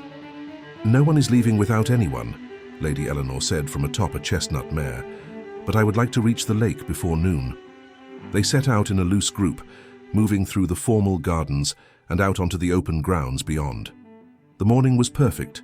Clear sky, gentle breeze, the kind of English summer day that made you forget how many months of rain had led to it. Seraphine let Moonstone find her pace, settling into the rhythm of the ride. It had been months since she'd ridden, but her body remembered. The slight forward lean, the give and take with the reins, the way you had to become part of the horse rather than simply sitting on top of it. "You ride well." She turned her head. Alaric had maneuvered his black stallion, a magnificent beast that looked like it had been carved from midnight, alongside her. "I told you, the family in Florence kept horses." "Did you ride alone?" "Sometimes. When Juliana was ill or studying. The father, Signor Medici, said it was good for me, that I looked less haunted when I came back from rides." "Haunted?" Seraphine regretted the word immediately. "I meant tired." "No, you didn't. You meant haunted." Alaric was quiet for a moment. "What haunted you, Seraphine?" The use of her given name sent a shiver through her. She should correct him, maintain the distance. But something about the morning, the openness of the land, the privacy of the conversation while the others rode ahead, made her honest. "You did," she said quietly. "For a long time, you did." Alaric's hand tightened on the reins. His horse tossed its head, sensing the tension. "And now?" he asked. "Now I'm trying to decide if you're still a ghost or if you're real." "I'm real. Are you? Or are you just playing a role, the reformed rake, the repentant nobleman? How do I know this isn't just another performance?" "You don't." He guided his horse closer, close enough that their legs almost brushed. "You can't know. Not yet. All you can do is watch. See if my actions match my words. And if they don't, then you were right about me, and I'll spend the rest of my life knowing I had a second chance and wasted it." The raw honesty in his voice made her chest ache. "Why does this matter so much to you?" she asked. "Why now, after 5 years? Do you want the truth?" "Always." Alaric took a breath. "Because for 5 years I've been walking through my life like a ghost, going through the motions, running estates, attending parliament, doing everything a duke is supposed to do. And I was good at it, successful even. But I felt nothing. Everything was grey, muted. And then I saw you at that ball, and it was like someone had turned the colour back on, like I could breathe again for the first time in years." "That's not fair," Seraphine whispered. "I know. You can't put that on me. The responsibility for your happiness." "I'm not. I'm just being honest about what happened. You asked why it matters. That's why." They rode in silence for a moment. Ahead, Theo and Lady Eleanor were racing, their laughter carrying back on the wind. The Pembertons had stopped to examine some geological formation, completely absorbed in their own world. It was just the two of them, alone in a landscape of green hills and endless sky. "Do you remember the library?" Alaric asked suddenly. "Of course." You spent hours there. I used to wonder what you were reading, what made you look so absorbed. I told you, poetry, history, anything that took me somewhere else. I should have asked, should have sat down and talked to you, found out what you loved, what made you laugh. He paused. I should have seen you, but you didn't. No, and I'll regret that for the rest of my life. He looked at her, his grey eyes intense. But I see you now, and I'm asking, begging, for the chance to know you, the real you, not the frightened girl from 5 years ago, the woman you've become. Seraphine's throat was tight. What do you want to know? Everything. The word came out fierce. What's your favorite book? What makes you laugh? What do you think about when you can't sleep? What are you afraid of? What do you dream about? That's a lot of questions. We have 2 weeks. I'll ask them all eventually. Despite herself, Seraphine smiled. Persuasion. What? My favorite book. It's Persuasion by Jane Austen. The story of Anne Elliot who lost her love and found him again years later, both of them changed by time and experience. Ah, Alaric's lips curved. Is that what you're hoping for? A story like that? I'm not hoping for anything, I'm just answering your question. Liar. Excuse me? You're lying. Everyone hopes for something, even when they're afraid to admit it. Seraphine pulled Moonstone to a stop. Alaric did the same, turning his stallion to face her. What are you hoping for? She asked, challenging him. And don't say me. Don't make this about winning me back like I'm some prize to be claimed. I'm hoping, Alaric said slowly, carefully, for the chance to earn your trust. I'm hoping that at the end of these 2 weeks, you'll look at me and see someone worthy of knowing, someone worthy of your time. I'm hoping that maybe, you'll give me permission to court you properly, to write you letters, to call on you, to prove over months or years or however long it takes that I've changed. That's what I'm hoping for. The honesty in his words threatened to undo her. And if I can't give you that, then I'll accept it. I'll let you go, and I'll be grateful for these 2 weeks, for the chance to know you at all. Seraphine stared at him. At the Duke of Ashford, sitting astride his horse in the morning sunlight, looking at her with such naked vulnerability that it hurt to witness. This was dangerous. He was dangerous. Not because he would hurt her intentionally, but because he was making her want things she'd taught herself not to want. We should catch up with the others, she said finally. Alaric nodded. Of course. But as they urged their horses forward, he added quietly, For what it's worth, my favorite book is Marcus Aurelius's Meditations, the philosophy of accepting what you can't control and focusing on what you can. I've been reading it a lot lately. And has it helped? No, because the one thing I want to control, your opinion of me, is entirely beyond my reach. Before Seraphine could respond, he'd urged his stallion into a canter, moving ahead to join the others, leaving her alone with her thoughts and a heart that was beating far too fast. They reached the lake an hour later. It was a small body of water, more pond than lake really, but it was beautiful, surrounded by willows and wildflowers, with a small dock extending out over the water. The party dismounted, letting the horses graze while servants who'd arrived earlier set up a picnic on blankets spread across the grass. Seraphine found a spot near the water's edge, far enough from the others to have a moment of peace. She was watching dragonflies skim across the surface when footsteps approached behind her. May I? She turned. Theo stood there, holding 2 glasses of lemonade and wearing an expression that was far more serious than his usual irreverent grin. Of course, Seraphine said. He sat beside her and handed her a glass. They drank in comfortable silence for a moment. He's in love with you, you know, Theo said finally. Seraphine nearly choked on her lemonade. What? Alaric, he's in love with you. Has been for 5 years, though he's only just figured it out. That's absurd. Is it? I've known him since we were boys, Miss Caldwell. I've seen him with countless women. I've seen him flirt and charm and seduce. But I've never seen him look at anyone the way he looks at you. He barely knows me. That's not true. He knew you 5 years ago. He was just too much of an idiot to realize what he had. Theo turned to face her. Look, I'm not telling you this to pressure you.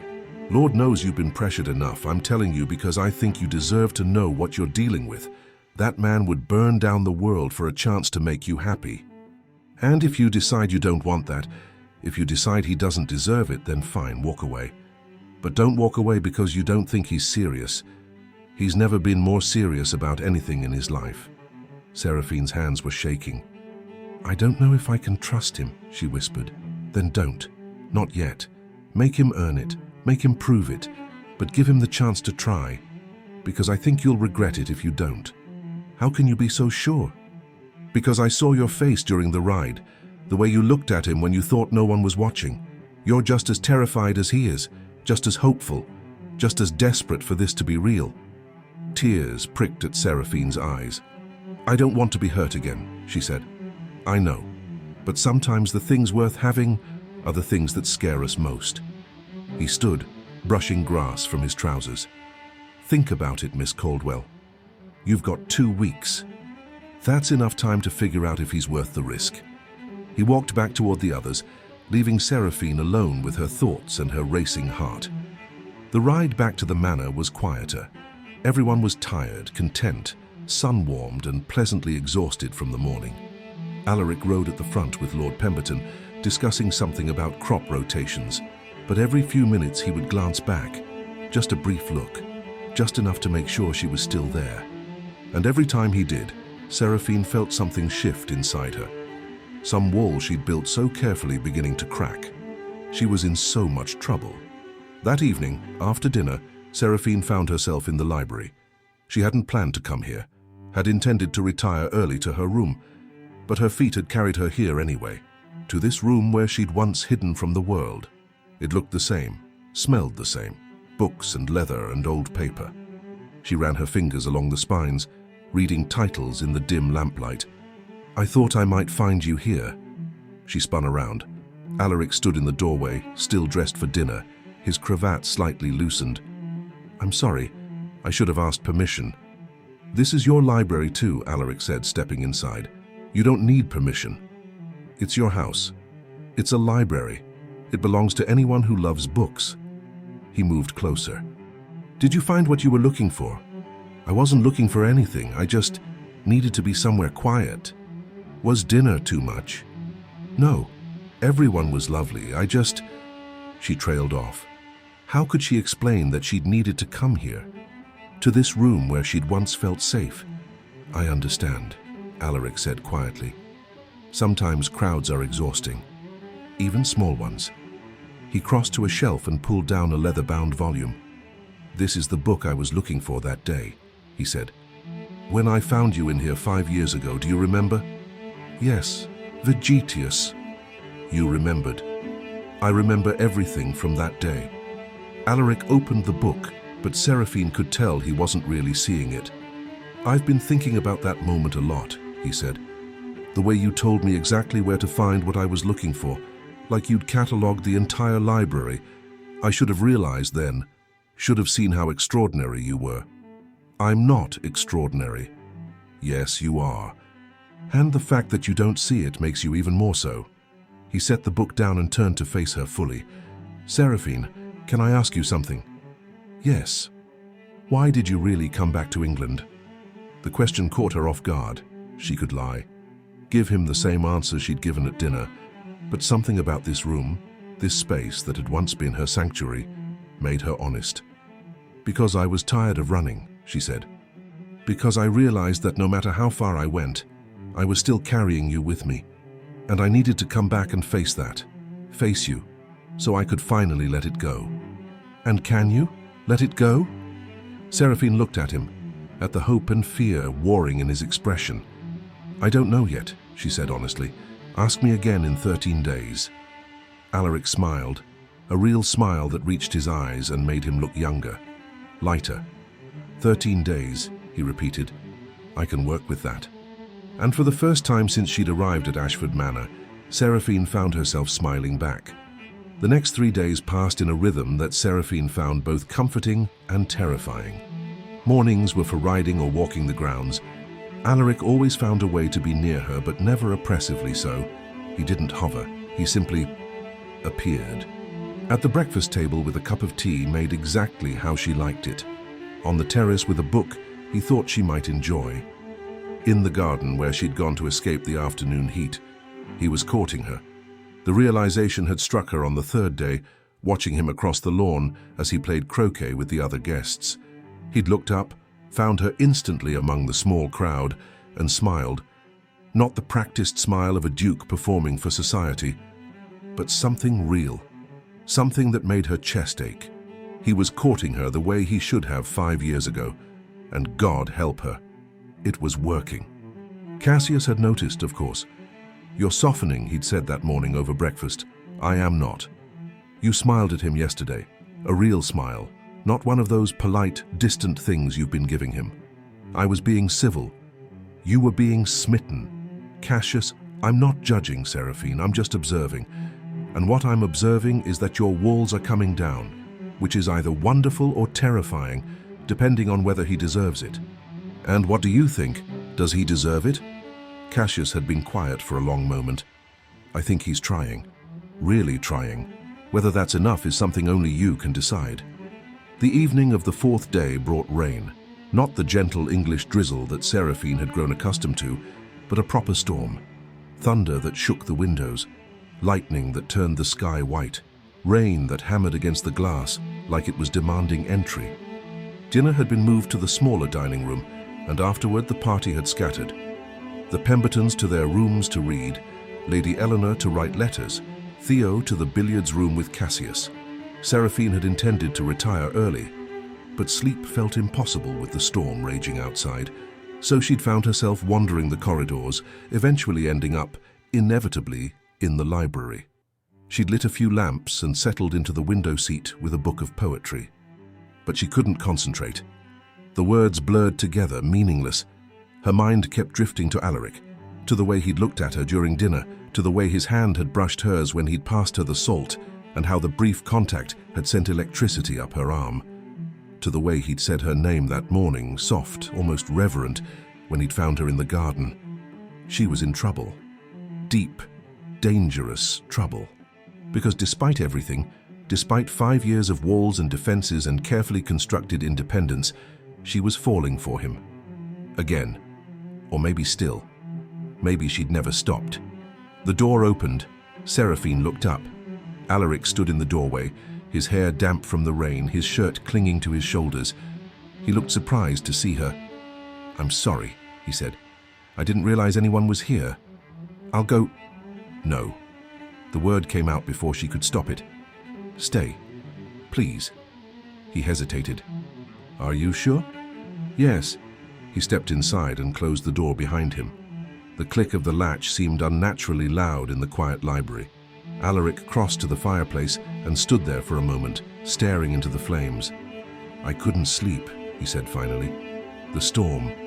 Me neither. I used to love storms when I was a boy. My father hated them, said they were disruptive, inconvenient, but I thought they were magnificent. All that power, all that chaos. It felt honest somehow. And now? Now they make me think of the night you left." Seraphine's breath caught. Alaric turned to face her. "It was storming that night, just like this. Thunder and lightning and rain that wouldn't stop. I stood at my window and watched you walk down the drive with your trunk. Watched you disappear into the dark, and I told myself I was doing the right thing, letting you go, respecting your choice. You were. No, I was being a coward." He moved closer, his expression raw. "I should have run after you, should have stopped you, should have told you." He stopped, swallowed hard. "I should have told you the truth." "What truth?" "That I was terrified, that I'd just lost my father and inherited a title I didn't want, and a fortune that came with more debts than I knew how to handle. That I was drowning and didn't know how to ask for help. That when I looked at you, I saw someone who was brave enough to leave, brave enough to choose herself, and I envied that. Hated you a little for having that courage when I didn't." Seraphine stood slowly. "Alaric, let me finish, please." His hands were shaking. She could see it even from across the room. "I called you plain because it was easier than admitting the truth, that you terrified me. That when you looked at me with those two honest eyes, I felt seen in a way I'd never been seen before. And I didn't know what to do with that. So I dismissed you, pushed you away, made you feel small so I could feel in control. Thunder cracked outside, rattling the windows. And then you left, and I realized what I'd done, what I'd lost. But by then it was too late. You were gone. And I spent 5 years trying to find you, trying to forget you, trying to understand how I'd become the kind of man who could look at someone extraordinary and see nothing. You're not that man anymore, Seraphine whispered. How can you be sure? Because that man wouldn't be standing here telling me the truth. That man wouldn't have spent 2 weeks trying to prove he'd changed. That man wouldn't look at me the way you're looking at me right now. And how am I looking at you? Like I'm the only thing in the world that matters. The space between them felt charged, electric. Alaric took a step forward, then another. You are, he said roughly, the only thing that matters. The only thing that's mattered for 5 years. I just didn't realize it until it was too late. It's not too late. The words escaped before Seraphine could think them through.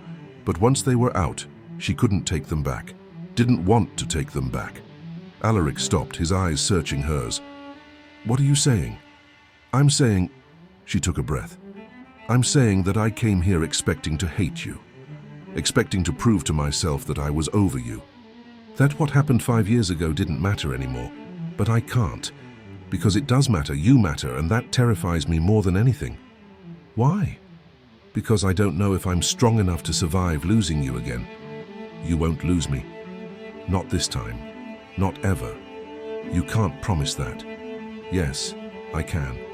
He closed the remaining distance between them, close enough now that she could see the gold flecks in his grey eyes, could feel the heat radiating from him.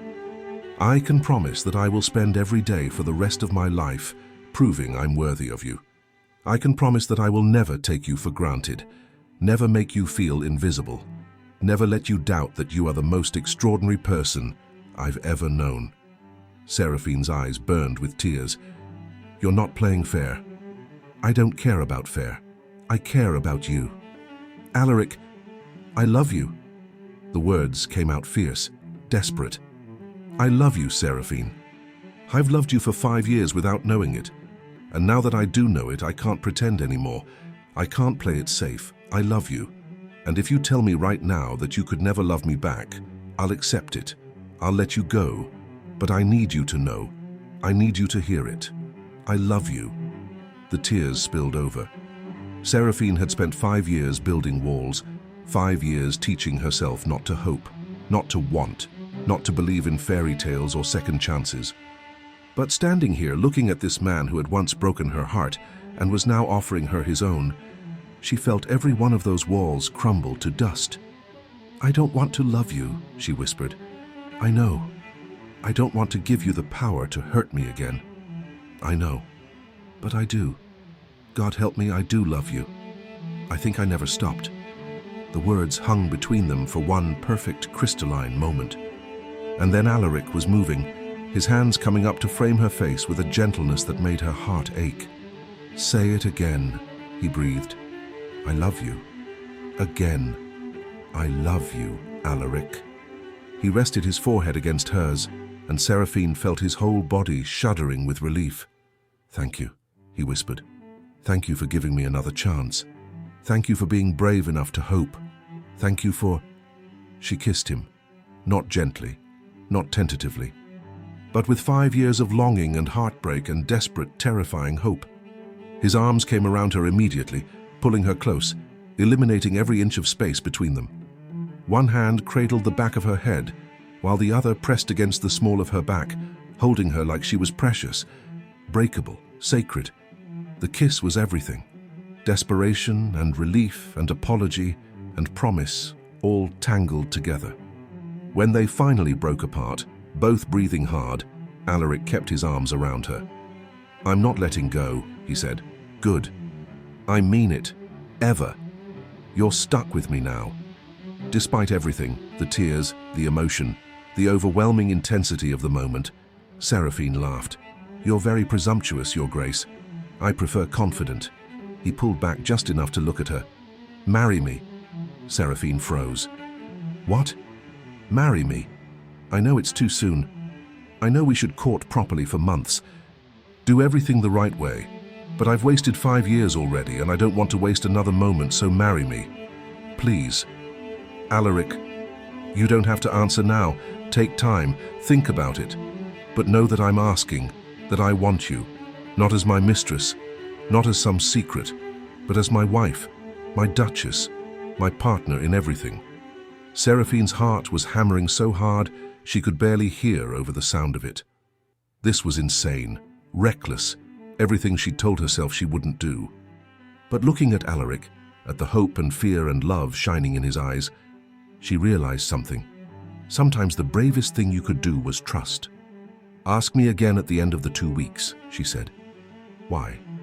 Because I want to be sure, and I want you to be sure. No doubts, no questions, just certainty. Alaric studied her face, then nodded slowly. All right, the end of 2 weeks. I can wait that long. He pulled her close again, tucking her head under his chin. But know that my answer won't change. In 6 days or 6 months or 6 years, I'll still be standing here, asking you to be mine. And what if I say no?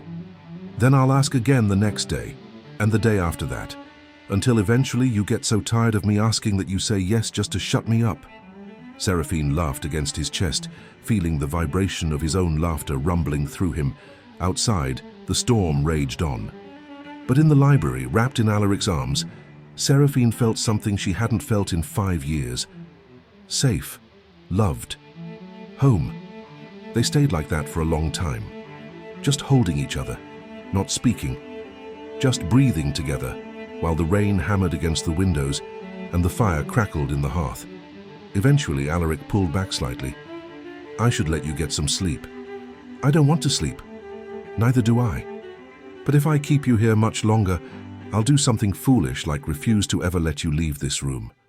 That doesn't sound so terrible. His eyes darkened. Don't tempt me, Seraphine. The way he said her name, rough and wanting, sent heat through her veins. I should go, she said, but didn't move. You should. In a moment. In a moment. Neither of them moved. Then Alaric leaned down and kissed her again. Soft this time, achingly tender. 6 more days, he murmured against her lips. 6 more days. I can be patient. Can you? No, but I'll try. For you. Seraphine smiled and pulled away, already missing the warmth of him. Good night, Alaric. Good night, my love. She walked to the door, her heart so full it felt like it might burst. At the threshold, she looked back. He stood by the fire, watching her with an expression that made her knees weak. Alaric? Yes? Ask me again. At the end of 2 weeks, I think... She swallowed. I think I might say yes. His smile was blinding. I'm counting on it. Seraphine floated back to her room. There was no other word for it. Her feet barely touched the ground. Her heart was racing. Her mind was spinning. Alaric loved her. He'd said it, out loud, without hesitation. And she'd said it back. She'd meant it. God help her, she'd meant every word. When she reached her room, Cassius was waiting in the hallway. He took one look at her face, at her kiss, swollen lips and dazed expression, and smiled. So, he said, I take it the evening went well? He loves me. I know. He asked me to marry him. I expected as much. I think I'm going to say yes. Cassius pulled her into a hug. Good. Because you deserve to be happy, Seraphine, and that man, for all his faults, will move heaven and earth to make you happy. I'm terrified.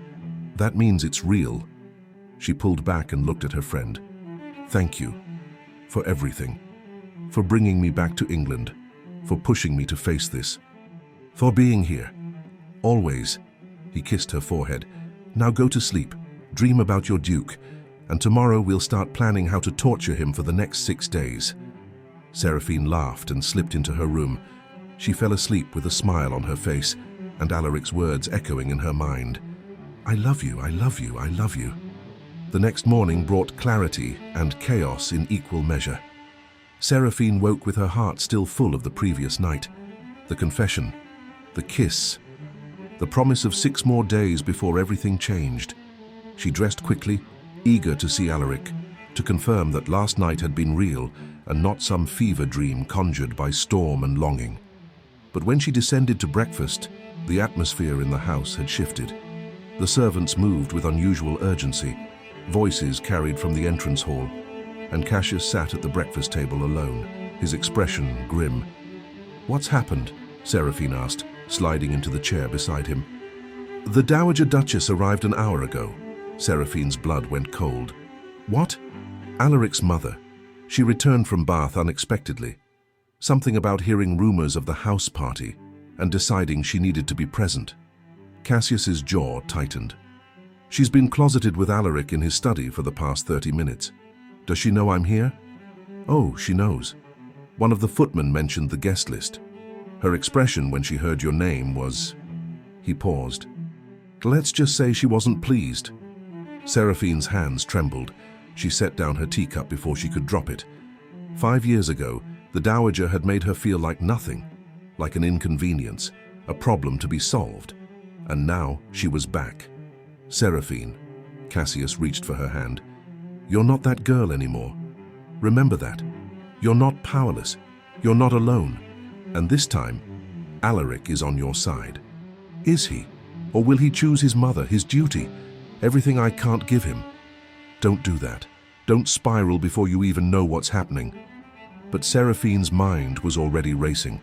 The Dowager would never approve of her, never accept a penniless nobody as the next Duchess of Ashford. She would do everything in her considerable power to stop this. And Alaric, he'd said he loved her. But love and duty were different things. When forced to choose between his heart and his title, which would win? The study door opened an hour later. Seraphine was in the drawing room with the other guests, pretending to read while her mind spun in circles, when Alaric appeared in the doorway. He looked exhausted, strained. His cravat was loose and his hair disheveled, like he'd been running his hands through it. His eyes found hers immediately. "Miss Caldwell, might I have a word?" The formal address sent ice through her veins. She stood on shaking legs and followed him into the hallway. He didn't stop at his study. Instead, he led her outside through the gardens, not speaking until they reached the fountain where she'd once sat alone in the early mornings. "My mother knows," he said without preamble. "I heard she arrived. She's displeased." Seraphine laughed, a sharp, bitter sound. "I imagine she is. She said things about you, about us. Things I won't repeat because they were cruel and untrue, and..." He stopped, took a breath. "I told her to leave." Seraphine's heart stuttered. "What?" "I told her that if she couldn't treat you with respect, she wasn't welcome in my home, that I wouldn't tolerate her cruelty. That you were..." His voice roughened. "That you were going to be my wife, and she would either accept that or remove herself from my life." "Alaric..." She refused, said I was making a mistake, that I was throwing away my legacy for a nobody, that I would regret this for the rest of my life. He turned to face her fully. So I asked her to pack her things and return to Bath. Tears burned Seraphine's eyes. "You sent your mother away?" "Yes. For me. For us. For the future I want. For the life I refuse to live without you in it. She'll never forgive you. I don't care. Alaric, she's your mother. Your family. I won't be the reason you lose that." He stepped closer, his hands coming up to frame her face. "You're not the reason. Her cruelty is the reason. Her inability to see past titles and bloodlines is the reason. You are the best thing that's ever happened to me, Seraphine. And if choosing you means losing her approval, then I choose you every single time. What if you regret it?" "I won't. You don't know that." "Yes, I do. Because I've already lived a life without you and it was empty. Meaningless. I was going through the motions, playing the part, but I wasn't alive. Not really." His thumbs brushed away the tears on her cheeks. "You make me want to be better. To do better. You see me, really see me. And you don't flinch. You challenge me. You make me laugh. You make me hope.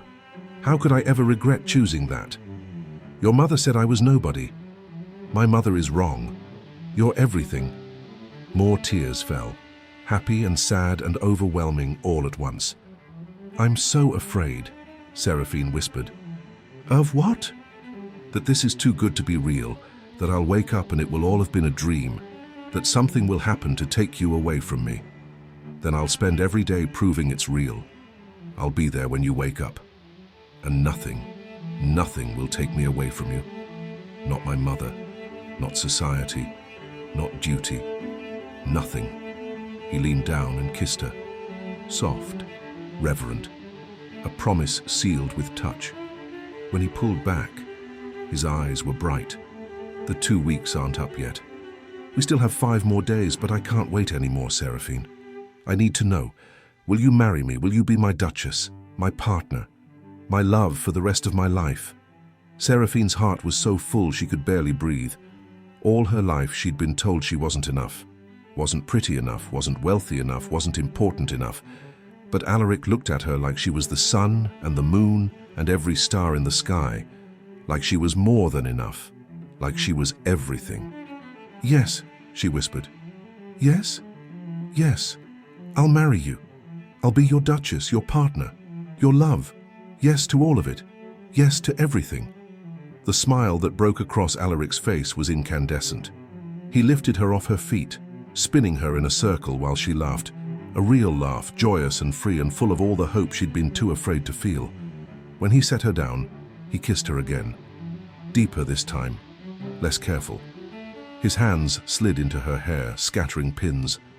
Her arms wrapped around his neck, pulling him closer.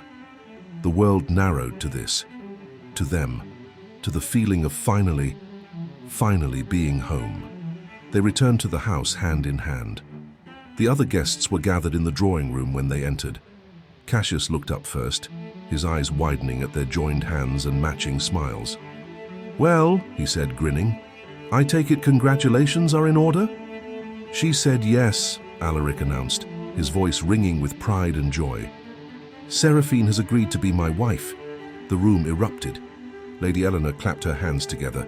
"Oh, how wonderful!" Theo crossed the room to clasp Alaric's shoulder. "About bloody time." Even the Pembertons looked up from their books long enough to offer warm congratulations. Cassius pulled Seraphine into a tight hug. "I'm so happy for you," he murmured. "You deserve this. All of it." "Thank you," she whispered back. "For everything. For bringing me home. You brought yourself home. I just gave you a push in the right direction." The rest of the day passed in a blur of celebration. Alaric sent word to London immediately, requesting a special license. "I'm not waiting months for bans to be read," he'd said firmly. "I've waited long enough." Plans were made, letters written, the house party transformed into an engagement celebration. And through it all, Alaric never left Seraphine's side. His hand found hers constantly, under the table during luncheon, in the garden when they walked, in the drawing room as they listened to Lady Eleanor play the pianoforte, like he needed the physical reassurance that she was real, that she was his. That evening after dinner, Alaric pulled her aside. "Come with me. I want to show you something." He led her upstairs past the guest rooms to a wing of the house she'd never explored. "These are the family apartments," he explained. "My rooms. And..." He stopped in front of a large door. "The Duchess's suite." He opened the door. The room beyond was beautiful, spacious and elegant, decorated in soft colors that caught the evening light. There was a sitting area by the windows, a large bed with silk curtains, doors that led to a dressing room and private bath. "It's been empty since my grandmother died," Alaric said. "My mother never used it, said it was too old-fashioned. But I thought, if you wanted, we could redecorate, make it yours, whatever you like, whatever makes you comfortable." Seraphine walked into the room, her fingers trailing over the furniture. This would be hers, this room, this house, this life. It felt surreal. "There's something else," Alaric said. He crossed to a portrait on the wall, an elegant woman in an emerald gown, her dark hair swept up, her eyes warm and intelligent. "My grandmother, the Dowager Duchess before my mother. She was extraordinary, kind, strong. She ran this estate better than my grandfather ever did. And she told me once before she died, that I should never marry for duty, that I should find someone who challenged me, who made me laugh, who saw past the title to the man underneath. He turned to Seraphine. She would have loved you. Tears pricked at Seraphine's eyes. I wish I could have known her. So do I. But I think she'd be happy, knowing I found you, knowing I didn't repeat my father's mistake of choosing duty over love. He pulled a small box from his pocket. This was hers. Inside was a ring, simple but beautiful, a sapphire surrounded by small diamonds set in gold. I had it cleaned and resized. It's not much. I can get you something grander if you want. It's perfect, Seraphine breathed. Alaric took her hand and slid the ring onto her finger. It fit perfectly. Seraphine Caldwell, soon to be Seraphine Devereux, Duchess of Ashford. He brought her hand to his lips. I love you. I will love you until my last breath. And I will spend every day making sure you never doubt it. I love you too, she whispered. So much it terrifies me. Good, because I plan on terrifying you with how much I love you for the next 60 years. She laughed through her tears. Only 60? I'm being conservative. It might be longer. He pulled her into his arms, and they stood there in what would become her room, holding each other as the sun set beyond the windows, painting the sky in shades of gold and rose. This was real. This was happening. She was going to marry the Duke of Ashford, the man who had once broken her heart, the man who had spent 5 years regretting it, the man who had chosen her over duty, over his mother's approval, over everything. What are you thinking? Alaric murmured against her hair. That I can't believe this is my life. Believe it. Because I'm never letting you go. Good. Because I'm never leaving. 1 year later, the gardens at Ashford Manor had never looked more beautiful. Roses bloomed in every color imaginable, cream and blush and deep crimson. The fountains sparkled in the afternoon sun, and guests mingled on the lawn, dressed in their finest, celebrating the first anniversary of the Duke and Duchess of Ashford's wedding. Seraphine stood on the terrace, watching it all with a sense of contentment so deep it still sometimes surprised her. A year ago, she'd married Alaric in a ceremony that had scandalized some of London and delighted others. They'd kept it small, intimate, just the people who mattered. Cassius had walked her down the aisle. Theo had stood as Alaric's best man. And when Alaric had said his vows, his voice rough with emotion, his eyes never leaving hers, Seraphine had felt the last of her walls crumble completely. She was loved, she was chosen, she was home. The year since had been extraordinary. They'd traveled Paris, Rome, Venice. All the places Seraphine had dreamed of seeing. Alaric had insisted, saying he wanted to give her the world. But always they'd returned here, to Ashford Manor, to the library where they'd fallen in love, to the gardens where Alaric proposed, to the life they were building together. It hadn't been perfect. There had been challenges, society gossip, the dowager's continued disapproval, though she'd eventually made tentative peace with them, if not full acceptance, the weight of running an estate this size, but they'd faced it together. And every night, Alaric had kept his promise. He'd made sure Seraphine never doubted that she was loved, that she was enough, that she was everything. There you are. Strong arms wrapped around her waist from behind. Seraphine leaned back against Alaric's chest, smiling as he pressed a kiss to her temple. Hiding from your own party, Your Grace? She teased. Our party. And I'm not hiding. I'm strategically retreating to be with my wife. We should get back to our guests. In a moment. I want you to myself first. She turned in his arms, looking up at the man she loved. He looked happy, truly happy. The haunted look that had shadowed his eyes for so long was gone, replaced by something light and warm and content. What? He asked, seeing her expression. Nothing. I'm just grateful. For all of this. For you. I'm the grateful one. You saved me, Seraphine. I think we saved each other. Perhaps. He leaned down to kiss her. Soft, sweet, full of promise. Have I told you today that I love you? Only 3 times. Then I'm behind schedule. I love you, I love you, I love you. There, that's better. Seraphine laughed. You're ridiculous. I'm yours. Yes, you are. From the lawn below, someone called for them. The cake was being served, toasts would be made. But for one more moment, the Duke and Duchess of Ashford stood on the terrace, wrapped in each other's arms, looking out at the life they'd built from the ashes of their past. A life of love, of partnership, of second chances and new beginnings. Ready? Alaric asked. Seraphine took his hand, her grandmother's ring, now her ring, catching the light. Ready. And together they walked down to join their guests. Together they faced their future. Together they were home. The end. Thank you for reading this story of second chances and slow burn love. If you loved watching Alaric and Seraphine find their way back to each other, subscribe for more epic romance tales. Comment below, would you have forgiven the Duke? And where are you watching from? Share this story with someone who believes in second chances and the power of love that transforms us into who we're meant to be.